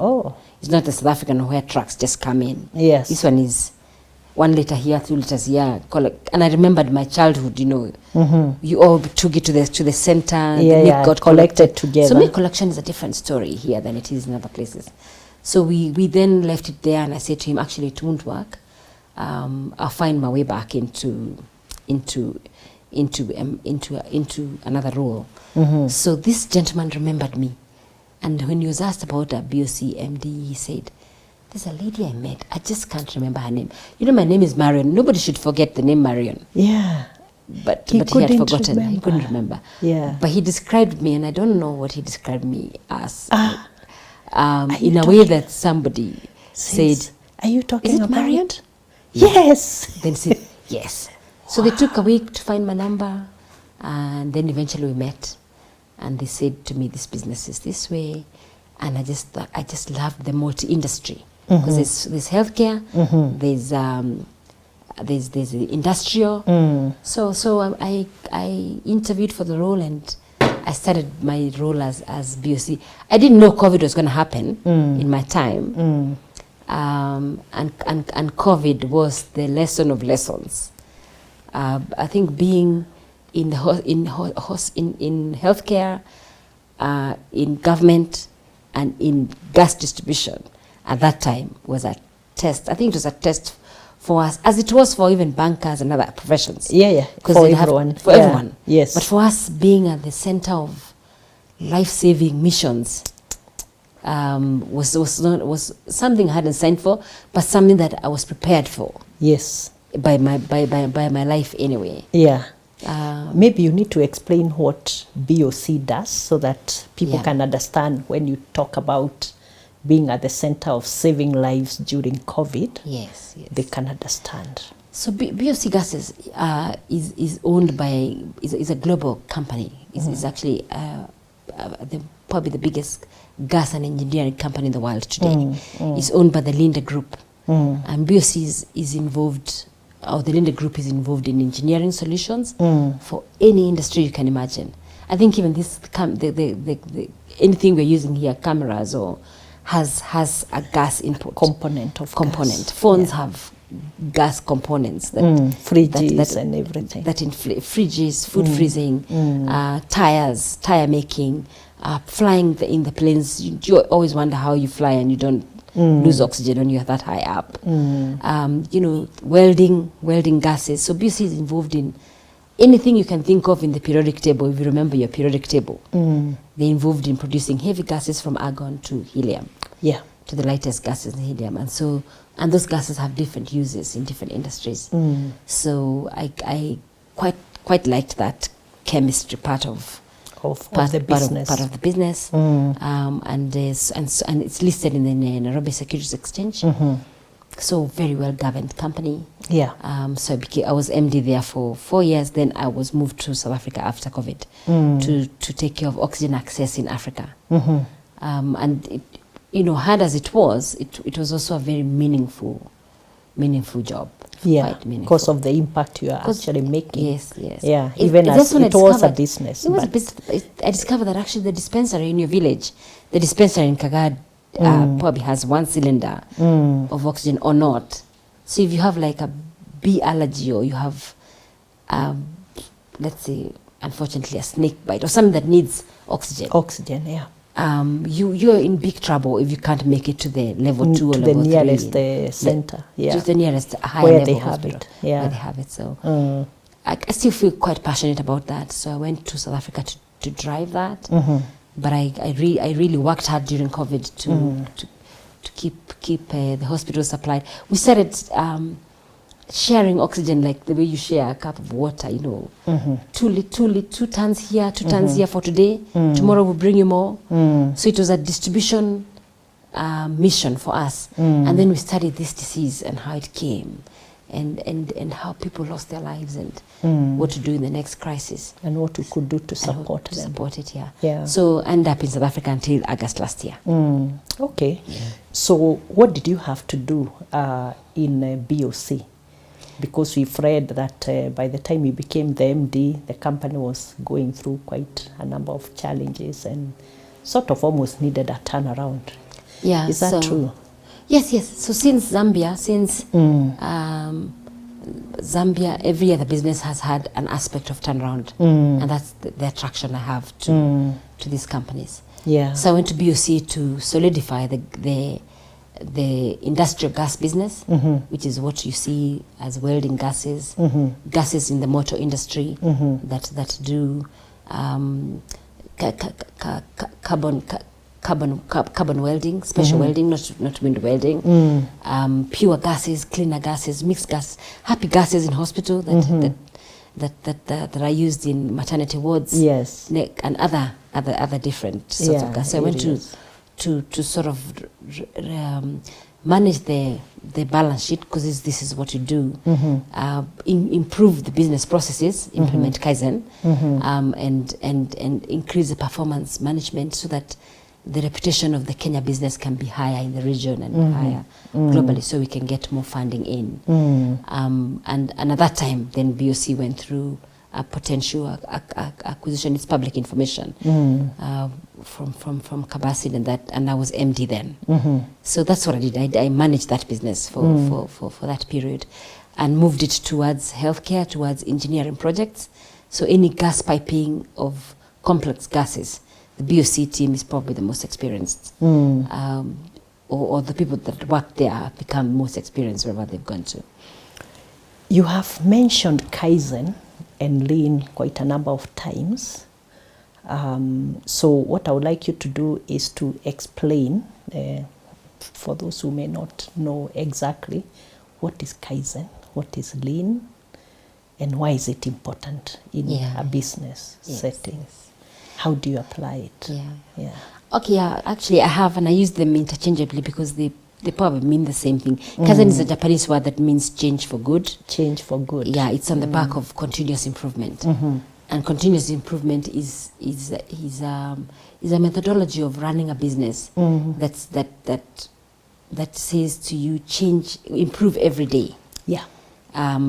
Because incremental improvement gives you big compounded improvement. Even if you think about the discussion you had recently about the power of compounding. If you can compound a habit, yes, a habit of gymming or a habit of something, and achieve amazing results. So continuous improvement is the back of change for good. It started in the motor industry. It's with the Japanese, and every other industry has adopted it. And then Lean is not like reducing people. Lean is just the habit of eliminating wasteful activity, things that and resources. Because in every business there's value-adding activity and non-value-adding activity. So value-adding activity is what a customer would be willing to pay for, and non-value-adding activity is what they wouldn't be willing to pay for. So it just becomes a cost. It just becomes a cost. And there's some costs that you must take. Yes. For example, in a business, holding a meeting to discuss a problem is non-value adding, because but it's necessary. But it's necessary. So you start measuring what is non-value adding and what's value adding. And the real start of Lean is actually elimination of waste. And the value of Lean is so high. I mean, I've done in Cadbury with Balance Scorecard, Six Sigma, all transformational tools. But the one that I love the most is Kaizen. Because of how far down you can take it in the organization. Yeah. So, and the base of every Lean process is your housekeeping and your standard work. And housekeeping is on the back of 5S. Even in your house today, you sort things out, then you separate them, you set them in order, and then you create a cleaning schedule. You clean after you've reordered your room, then you standardize that, then you sustain. So today in the morning you did 5S. Yes. You woke up, maybe prayed, showered, hopefully. Yeah, I did. I did. I did. Then you brush your teeth or went for breakfast and brush your teeth. Yes, one or the other. So first. You've standardized your morning routine. The routine is standardized. And many posts have practiced Kaizen, but they don't really call it that. But you do it on a daily basis. You do it on a daily basis. Okay. In fact, if you go to your kitchen today, you've standardized. You know where your cups are, and if they are moved, you remove it from there. Yeah, you can have a fit. Yeah, no, I can't cook. Yeah, you can't. Yeah. You can't cook. Yeah. That's standardizing, and that's what it does. So in a business, wow, it's the base of any Kaizen. And when I go in to a business, I can tell whether this business is doing well or not. Or not. Based on the movement of people, and the way the office is ordered, and the standardization or the look of it. Yes. Even I look at you today, I know you'll be successful.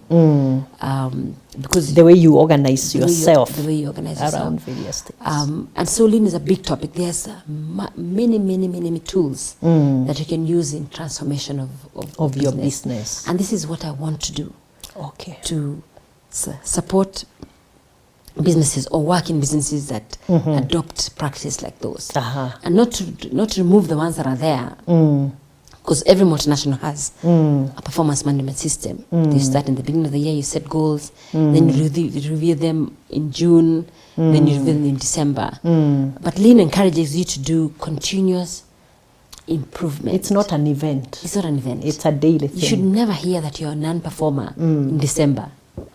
You should be told, can you work on this? January feedback is there. And also, and also it fits my personality, because I like to work and to help. Every other step. Did I do the right thing? Can I do better? Can I do better? And then you incremental change. So so that's what Lean is. No, this is good, because when you hear things like Kaizen or Lean, a lot of us think that it's for those multinationals and the very big entities. Oh yeah, they can afford those big consultants and all that. So are you telling us that this thing is for all of us? Yes, it's a mandatory thing for all of us here are doing it even now. Even our conversation today has used a methodology from the start to career, and the progression, to the things that I'm passionate about. So, and I think Lean is an urgent requirement in every beginning business or even a mature business to implement processes that you can transfer. Because what Lean is actually a competitive advantage. Yes, for any size of business. Or any size of business or any person. So if today I ask you, where's your certificate of incorporation? And you take 2 weeks to find it. There's a problem. There's a problem. So, and that gives you a lot of tension and a lot of tense transactions with me, because I keep saying, it's your... And you can't find this? You can't find Will you be able to deliver to me what I need? Yes, this filing of tax returns is a good example. This is June. Are you going to run on 29th? Won't we all run on 30th? And the system will collapse, for sure. But why? You can't file. And every year, it's the same story. Date. So when you're starting your business, you just understand what you need to do, to plan, to do, to check, and to act. It's called the PDCA model. So Lean is on the back of that, and plan, do, check, and act. Yes. So everything you're doing, plan for it. Like today we planned for it. Yeah. Then we do this. Prepared. And then we check what we've done. Yes. Then we act. We have to act. Yes. We have to post. At the end of the day, an action has to happen. Then if it doesn't work, you go back. You plan, why didn't it work? You do something different. You check that it's going well. Then you act. So the PDCA model is what I hope I can put in every business or in every person's heart. And even everybody who you come across. So Lean, Kaizen especially, is for everybody. And it's an urgent... I actually wonder how companies operate without a process that everybody understands. Yes, right from the lower levels and all the way to the top. All the way to the top. And then if you want to cascade your goals from the top to the bottom, you use a Lean tool that helps people understand, okay, we want to do this in this product. Why? And how does the cleaner come in? How does everybody How do you practice it? So then you Yeah. honor your employees by giving them your expectations. So actually lean is on, the model that I have is on 3 pillars. One is continuous improvement, like do your work better every day. And the other one is the respect for people pillar. There's many tools on how you show people respect. And the biggest one is just tell them what you expect. What the expectations are, and then give them an enabling environment. And give them the tools to do the work. To do, and the tools of training. Yeah. And then give them the skills and train them. Yeah, where they require and listen to the and when they do idea generation, listen to the ideas. Yes. Because that's the only way businesses transform. Wow, you've So I broken love it it. down I so love it, so well. Even me, I've understood it today. Yes. You know, when I tell my people here, don't tell me that electricity is due today, is going to be cut off. Yeah. Because we've had that bill all this time. So why tell me, and you're looking for me frantically, I'm in a meeting. Yeah. Oh, I'm looking for you because we have to pay this thing, otherwise we'll be cut off. Yeah. Why couldn't we do it yesterday? Yeah. And how does that make you feel? It makes you feel like you can. It's stress. It's stress. It's stress for everyone. Yeah. Or even in my class, I facilitated a course at Stratham Business School, and I always tell the ladies, open your handbags, because have you seen women in car parks looking for 5 minutes. car keys? Yeah. Yes. So why don't you standardize where you put your car keys inside your handbag? That one place. That one, so that you reduce the stress. There's so many other things that are going to stress you. Don't add them. Yeah, unnecessarily. and some will come without notice. And if your handbag is so full, what is inside? Yes. Potatoes. What is inside? So just arrange your day and your bag in a way that works for you, so that so you're practicing lean. You're doing lean every day. The people who set up this room, they know how they fold their equipment. I mean, if they just threw it away, they wouldn't be able to use it tomorrow. Yes. So they've standardized their way of coming, but they haven't really thought about it. So spread that to the last person. Yes. And then you have an easier life, because problems of life are going to come. Don't add them. You don't need any more. You don't need any more. There are already so many. Yeah. Wow. So That's this is the passion that I'm fantastic. beginning to talk about now. Yeah. Because every time I go and say, have you heard about value stream mapping? Have you heard about in inventory management? You know, or have you heard about, that you can keep no stock? They say no. We have to buy. How is that enough. possible? We have to buy enough for the year. Enough toilet paper for the year. I think. Yes. Enough toilet paper for the year. You don't have to. Yeah. Even your own shopping. Yes. Or shopping for the office. If you shop for 5 kilos today, they will last you a month. If you shop for 2, they also last you a month. And nobody will complain there's no sugar. So whatever excesses you have will go into waste. Yes. So just try to get better with. Is there an element of psychology in that? How we use what we have? Because I have 5 kilos. Yeah. Or even in your pencil case, you got 5 blue pens. Yes. Why do you have 5 blue pens? Because one might fail. Or why is it necessary? Why do you have 5 blue biros or pens? No, I collect mine from conferences.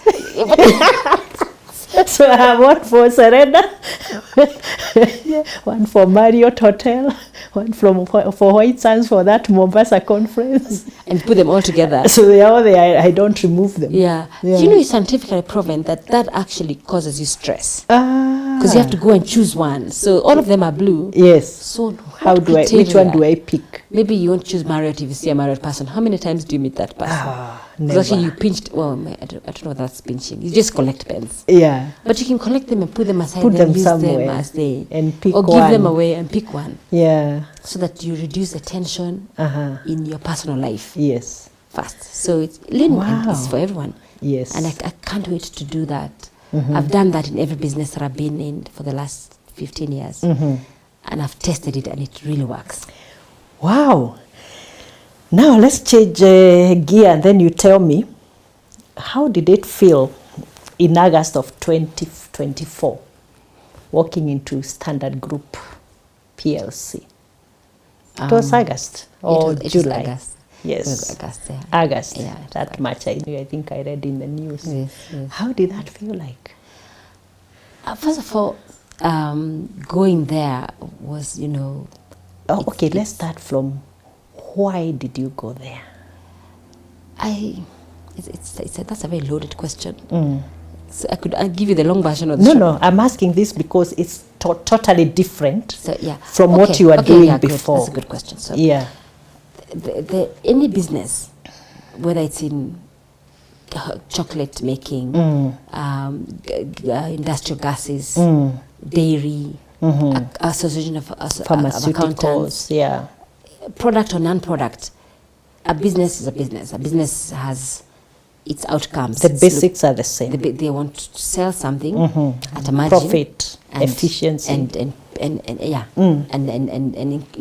improve the way they do the business, and that's what every business does. And so does the media business. It's a business, but the media business has an added aspect of visibility and the situation in the country. So Kenya, I think it's not a secret, it's very political. So when you join a media business, you actually join a conversation that you know of, but you don't know how much you get involved in. But it's happening all over. It's happening all over. And even at home, right now, in your own house, you're already a politician. Yeah, there's a conversation. There's some things you tell your gardener that you don't tell your house guy. You politic. You do a couple of conversations. You don't really call a meeting and say today the compound is fine. You don't really do that. You just sort of manage through. Yeah. So this business, like any other business, is in a crisis. The media one mostly because of disruption in the way communication happens. Since the telephony age came, digitization is happening. AI is happening now. In fact, I'm adding AI to my Kaizen work so that I can simplify this Kaizen habit to the young people that are coming through. So I joined the Standard on the back of the business is in trouble. The balance sheet is public. The cash flow is public. Yeah. So let me see if I can how successful Kaizen can be, or continuous improvement can be in a service industry that is also trying to survive in a disruption. This is just like, let me take the challenge. You never waste a crisis. Yeah. A huge crisis. Yeah. Let me take the crisis. But I had a personal reason. I wanted to come back home. Okay. I wanted to come back home to a business that understands that it's in trouble. There's one thing that is clear. Because sometimes you go to a business, you tell them you guys are in trouble. They say no, it's only this year. They're in denial. But this industry, nobody's denying that there's a disruption. So I thought, what a nice thing to go to a business that understands they're in trouble. So we can start from day one, root cause analysis, digitization projects, who's going to help us, and so on. So I came back home to a meaningful business that impacts people as well. Because I also understood that being the voice of people is an important responsibility.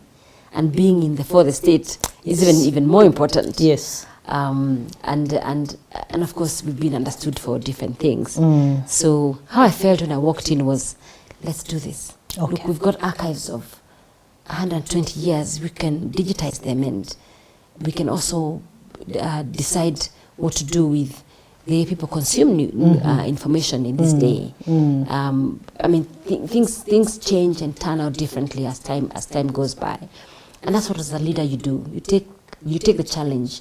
You see what you need to be resilient about and what you need to change, and you build on it. So since August, that's what you've been doing. Okay. And with the priorities that we had have all been achieved, we will be very successful in the rights issue, and hopefully create another business that will keep information flow in the country going. But I felt the same way I feel every time I join a new company.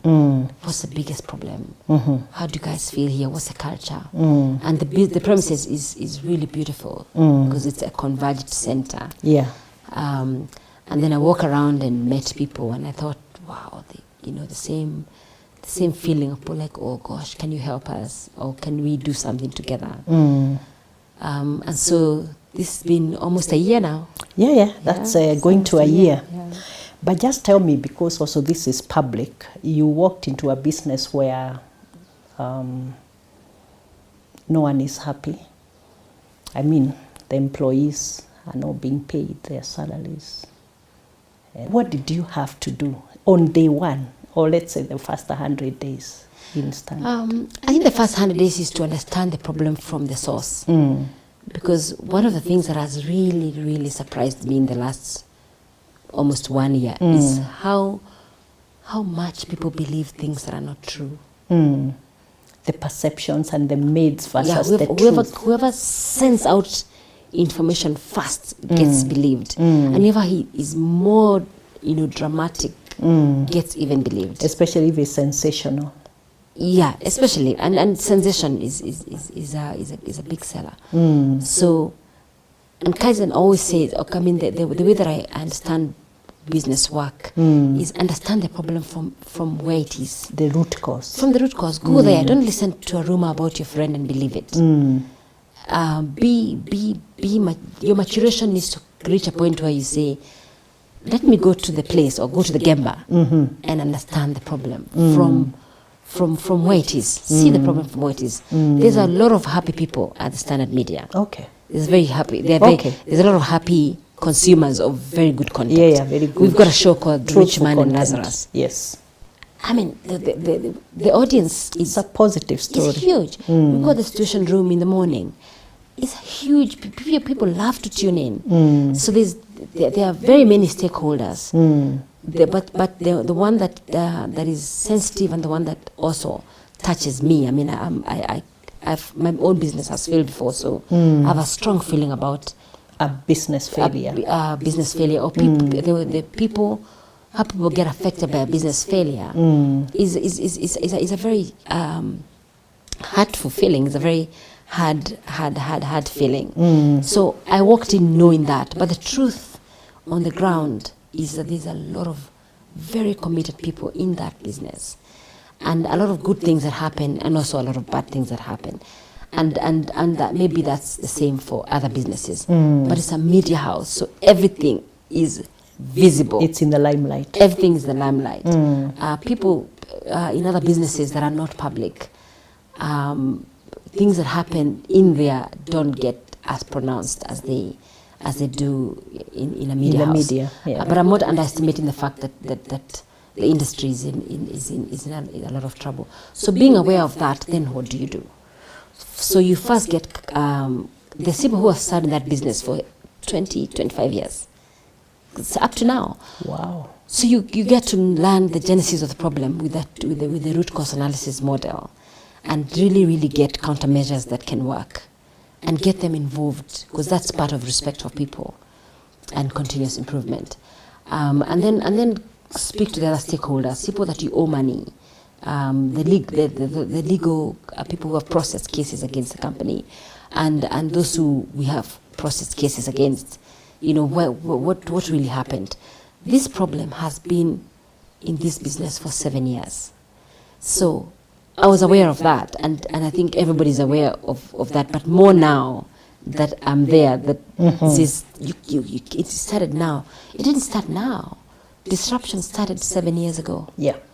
And the battle is going to be won at the point at which everybody says, yes, this is a problem, and we as all stakeholders, including government, need to secure information flow for the sake of our country. And that is my hope. That all the stakeholders will understand the importance of journalism in progression. Right now, you can use anything anyway. You can understand something anyway. You can learn it very badly, but until the convergence really happens, including stakeholders who feel harmed today, that the voice of society is an important part of the development of a country. Then it will be a good story in the end. Yeah. So the personal decisions that I will make, or the personal ones that other people will make, will be their personal decisions based on where they are. But my awareness of the business was quite high. I think there's also the general belief that the media in our region, not just in Kenya, has lagged behind in terms of adopting digitization fully, for, of course, becoming more effective in the role that they play, but also preserving their business models and growing their businesses. What's your view about that now that you've been there for a while? It is true. Digitization is expensive. And also the early adopters on the mobility, on the technology space. You can use your phone today to do pretty much information. You can spread information faster than any media house. Yes. Just now. In fact, most stories that you see coming up that have so much detail are taken on phones because you were there. Yes. And now you can send information as fast as possible. So true, the adaptation of digitalization has been very, very slow. And also the change in that digitalization is happening every day. The speed. The people that you see is very high. So unless a media house or takes up the mindset of Google or the other communication spaces, by the time they implement this, it's old. Yeah. By the time they implement this, it's old. They're always lagging behind. You're always lagging. I keep keep saying that your phone number, your phone level of whatever it is, iPhone 14, 15 or 16. Next year there'll be 18. There'll be it will be history. It will be history, but that doesn't affect you as much as it affects a business that's actually doing that for commercial benefit. So the speed has been high. It's expensive, and then you need scale scale and adaptable minds that are developed to come and transition that business into newness, into value in the eyes of the customer And the consumer. as I said earlier. So that's a common challenge. That's a great point. Yeah. And I think my thoughts about digitalization is urgent. It will not be done by one person or by one media house. It has to be done by all the stakeholders, whether they like each other or not. Yeah. They have to stop collaborating, even as they compete. Yes. Yeah. Okay, that's great. You're watching The Executive Table with me, Mary Wamai, and we have Marion Gathoga Mwangi with us, the Managing Director and CEO of Standard Group PLC. Keep watching.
Marion Gathoga Mwangi, the Chief Executive Officer, Standard Group PLC.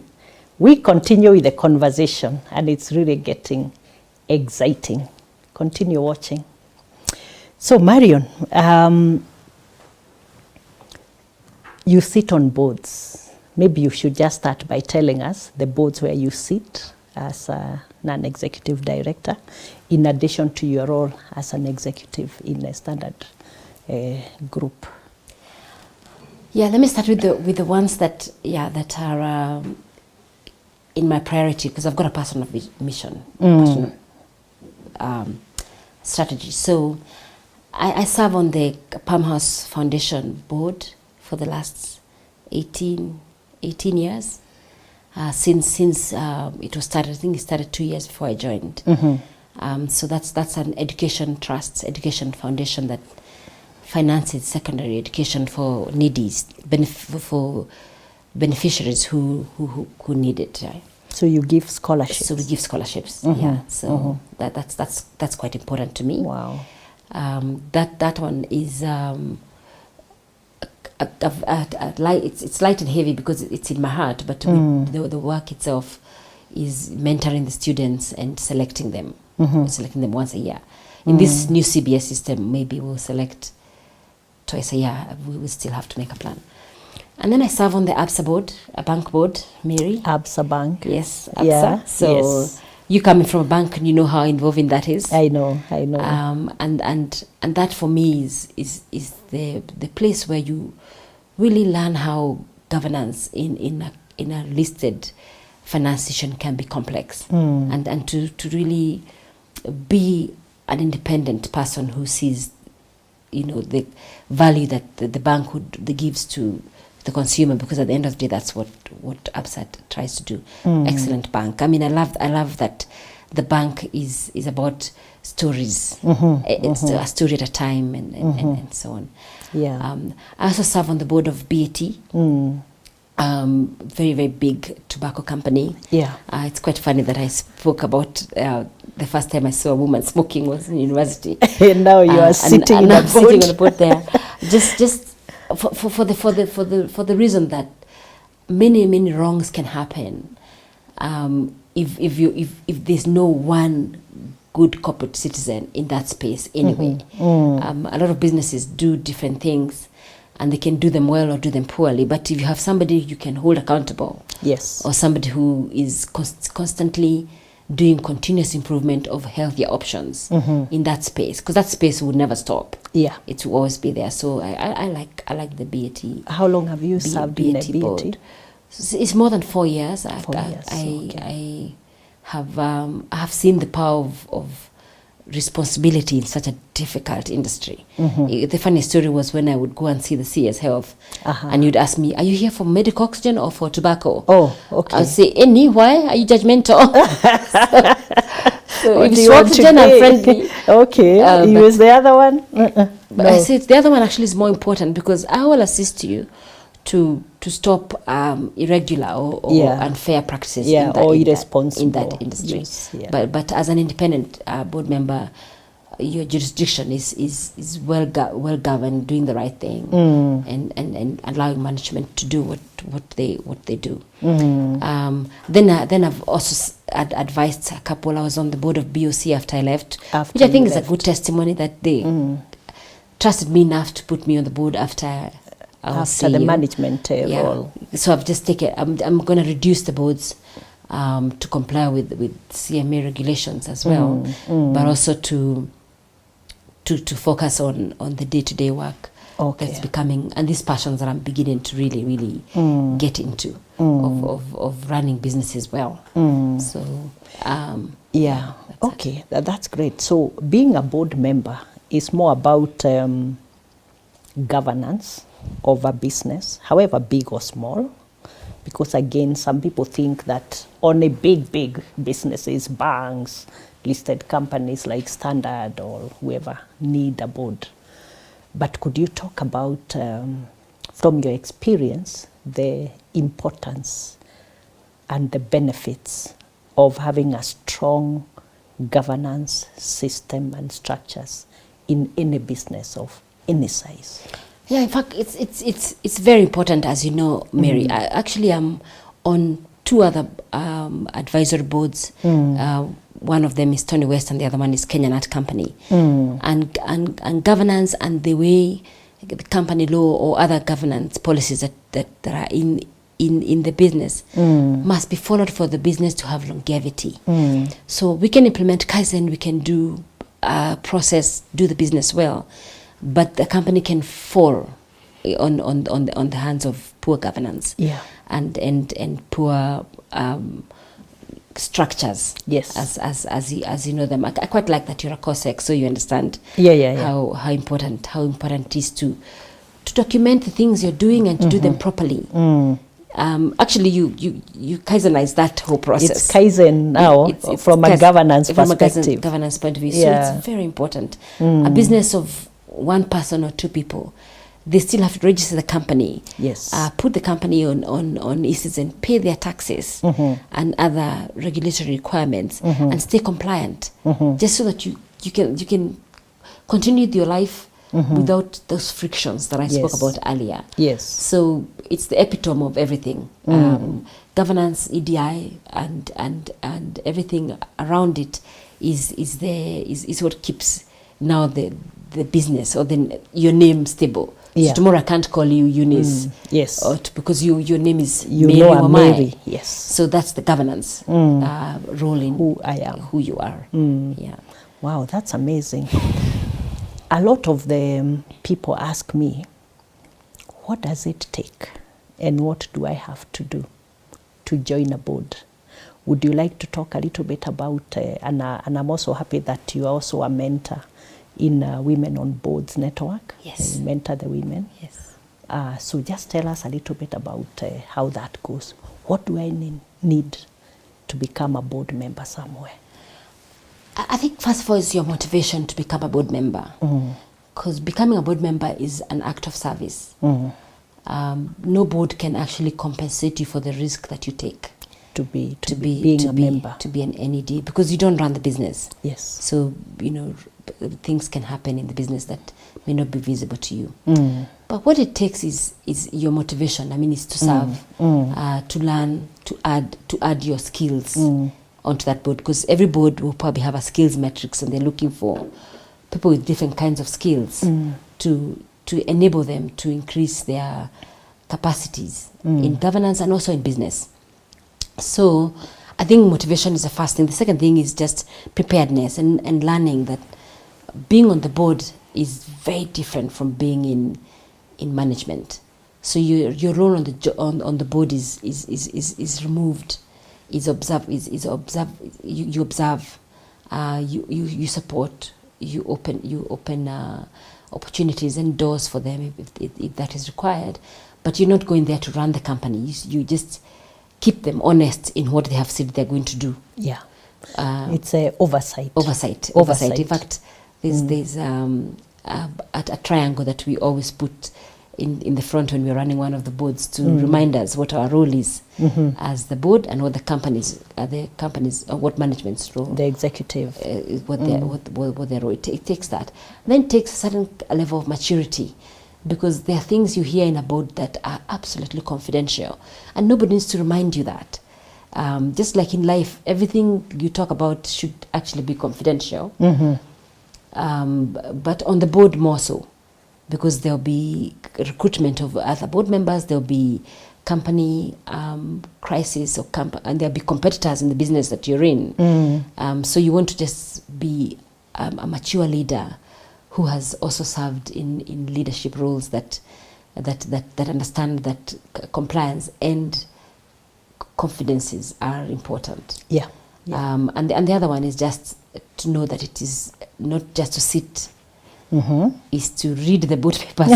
I always say that people have to read the board papers. Yeah. And challenge them with respect to management, so that you can enable people to do bigger things. Yes. I think one of the most bad picture to see is a board member who has not read the board papers. The board papers. Yes. I think for you, I'm sure you can always tell. Yeah, you will always tell, even by the questions that somebody asks. Yes. Because you ask a question and you almost want to tell them, Mr. So-and-so or Madam So-and-so, check page 42A. 42. It's right there if you took the time to read. Yeah, so it to doesn't understand reflect that well.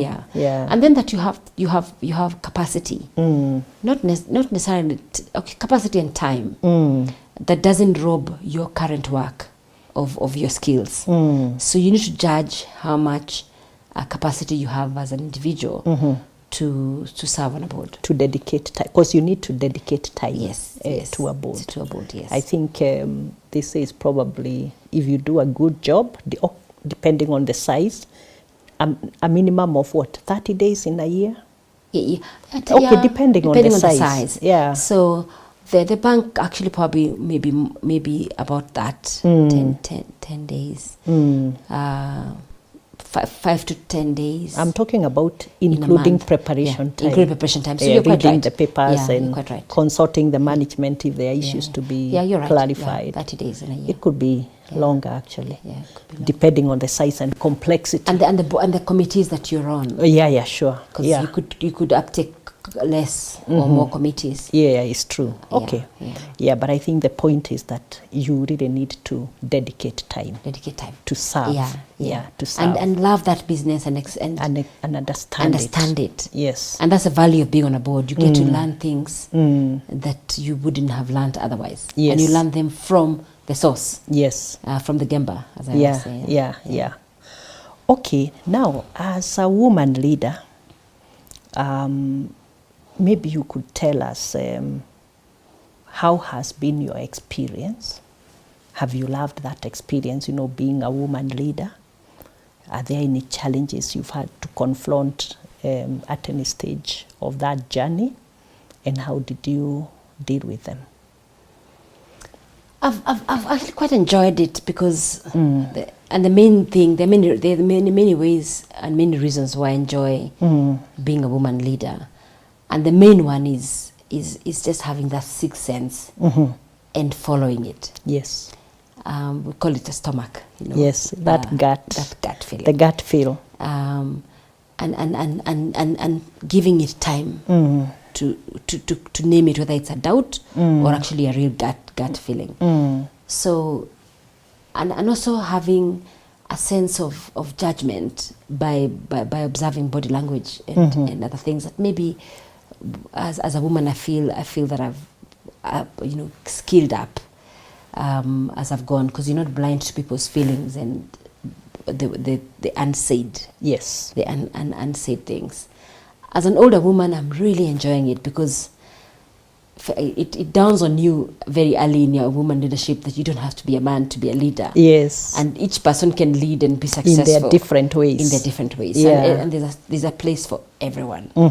I think in earlier days, we all wanted to emulate the leaders who were there, and they were mostly men. But now, we women or the women coming after us are going to be lucky enough to have examples to tap onto and to have mentors that they can call when they have challenges. And so there have been challenges, as you ask. The biggest challenge is, am I going to make it? The saboteurs that come into your head. Am I over establishing myself or under establishing myself? And there's no in between, because at the end of the day you need to show up as who you are, because the day that you show up as somebody who you're not, you will know it. So compatibility with who you are is a skill you also learn. You always feel the discomfort. It's somewhere that actually doesn't work for me. And yet you have to balance that with what you call active strategic awareness. So you can be uncomfortable in a place, but be strategic about, okay, this is the value that I will add there, and this is my boundary. So I think the challenges are there, but if you establish a value system, in fact, I encourage every woman, write down your values. And then continue to build on your boundaries. Because women, I think, and men as well, or both have to have boundaries, especially as they rise. Now I understand what they say. It's lonely at the top. Yes. It's because of the boundaries you have to continue creating along the way. And the boundaries have to be soft enough and compatible with you and professional enough for you to be able to continue being successful, to be a good leader. So the challenges and the mitigating factors, the countermeasures, are many, and I'm sure there's much more advice that other people have. But it's quite an honor and quite a task to be a woman leader in this day. Yes. Because you're a mother, you're a daughter, you're a wife. you're a leader of men. You are a church member. You're a church member. Member of the Women Guild. Yes, yeah. And chair lady. Chair lady, there's so much calling at you. Yeah. And on top of that, there's this phone that doesn't stop. You have to control it all the time. All the time. I think long time when there were no phones, people's lives might have been a little bit more orderly. But we have to integrate all those things. I've actually stopped using work-life balance. I now use work-life integration because you're the same person, so you need to just sort of integrate. Yeah, tell us a little bit about that, because there are also a lot of questions coming about, especially for the younger women who are rising. Yes. Some of them seem to be having a challenge with that aspect of how do I balance it all?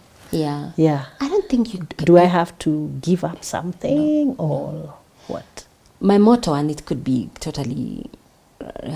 it's linked to who I am, is don't give up anything if you don't want to. Integrate things and don't waste an opportunity or a crisis. Yes. So if an opportunity comes to you, especially when it comes to going abroad, because that has been asked of us many times, or going to another county or changing a job to another location. From one location to another. Most women will say, I don't want to move. My family is here. So you always have to ask yourself the question, by saying no to this, I am saying yes to what? So by saying no to moving to Kisumu, to Botswana or Kampala, I am saying yes to not growing. Yes. Am I okay with that? Am I okay with that? And if I'm okay with that, I've made a good decision. Yes. By saying yes to moving to Kampala or Kisumu, as you say, I'm saying no to restricting myself. Yes. Just the counter opposite. Yes. And I don't want to be angry 10 years from now that I should have taken that opportunity. Yeah. And I don't want to have to blame anybody. And the way you do it is you just continue to have the conversation those who are close to you, your family members. Just say the motto of this family is that we're going to enable each other and we're going to make it work. Yeah. And this is how making it work looks Will like. look like. Because women painful sometimes. It's painful. But women succeed on the back of real support, not spoken. Yeah. Because there's people who say, I'll support you. But they actually don't. And there are those who say, I'll go with you, or I'll all the way. Pursue your maximum. Yes. Never stop. I grew up knowing that there are no limits. Yeah. Sometimes you can even be afraid of how much you feel limitless. Yes. But there are times you feel, actually, let me just let this pass. But you need to be okay with it. So I think integration is, if you've got young children, mark all their important school days and let your boss know. I'm Don't not tell them available on this this day. afternoon. Don't come to me and tell me this afternoon that my son is playing soccer. And you've been put on a sensitive project. Yes. For that day. Yeah, so school calendars are prepared very early. So block those days, take leave if you don't get the days off. But as you rise as a woman, you will see that your work will buy you the grace to do more integration. So what do I mean? I mean, if you are working with discretion, you can sign something on a Saturday morning. You can do a board paper. If it's late, you can continue working till late. Yeah. That gives you permission, natural permission, not forced, natural permission to attend an extra day that your child is at camp, or to stay at home with your child who is not feeling well, or to take a day off to get a massage. I mean, to take a day off for self-care. Me time. You time. So you develop your competencies so that they can continue to help you in integration. And integration in these days is even much more important because of the what COVID did to what mental wellness became during COVID time. What that season brought up. People are now speaking more about my mental wellness, if I feel stressed, I must obey that stress and do something about it. Yeah. So I encourage them to do integration. And you're not created in life to suffer. Yes. To suffer your job. If you're suffering your job, it's either the wrong job or you're applying yourself the wrong way. But also you're created with ability to do a lot of things in a day. But you have to do your Kaizen. Can you imagine the things you've done today? We'll be talking about Kaizen every other day. You've done going so much forward, today. you know? Yeah. Today you've done so much already. Oh, that's amazing. Yeah. And I think it's also very encouraging that it's not either all Yeah. for us. Yes. We can actually have this and You we can have both, this. yes.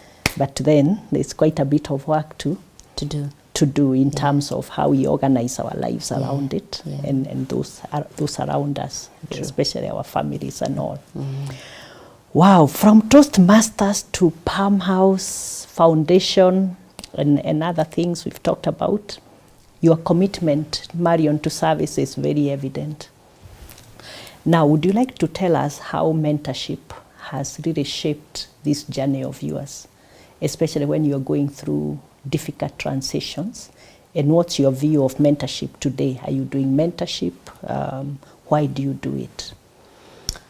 So it's very important. The story of a successful person, especially a woman, is on the back of a lot of support, spoken and unspoken. I've spoken a lot about my parents' role, my siblings' role, but there are other women and men who on whose shoulders that we sort of stand on. Somebody puts your name on the table, and they don't have to. Like this guy who said, I met this lady in where? Yes. Mozambique or Botswana? In Botswana. I can't even remember her name. He but didn't have to do that. She can do it. Yes, he didn't have to do that. Yeah. So, but I had given him an opportunity to be a partner in our business, and then we had said, okay, it won't work, and I'd given him respect. Yes. So he remembered me well.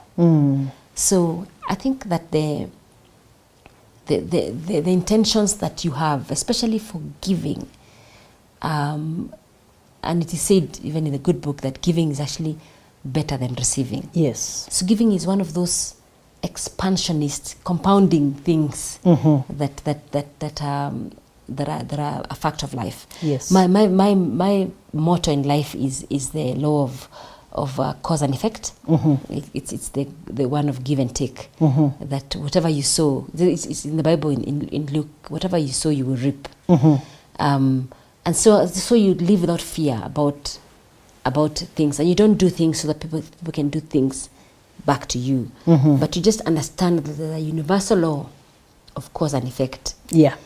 If I go to the gym every day, I will lose weight, most likely. If I sit on the couch and eat chips every day, I will gain a lot of weight, most likely. So there's cause and effect in everything, in absolutely everything. Yeah. That you do. So giving at Palm House Foundation is on the back of, what are we going to do? I mean, if you do it once, you can never stop, because these people need hope. So I like to call myself a creator of hope in many aspects. And it starts at farmhouse, the kids, and it starts with the women I find at work, the men I find at work who want to rise, and they can see that the women movement is moving which way. So your generosity speaks a lot more about you than you can never imagine. So I give at Toastmasters, I give at Palm House Foundation.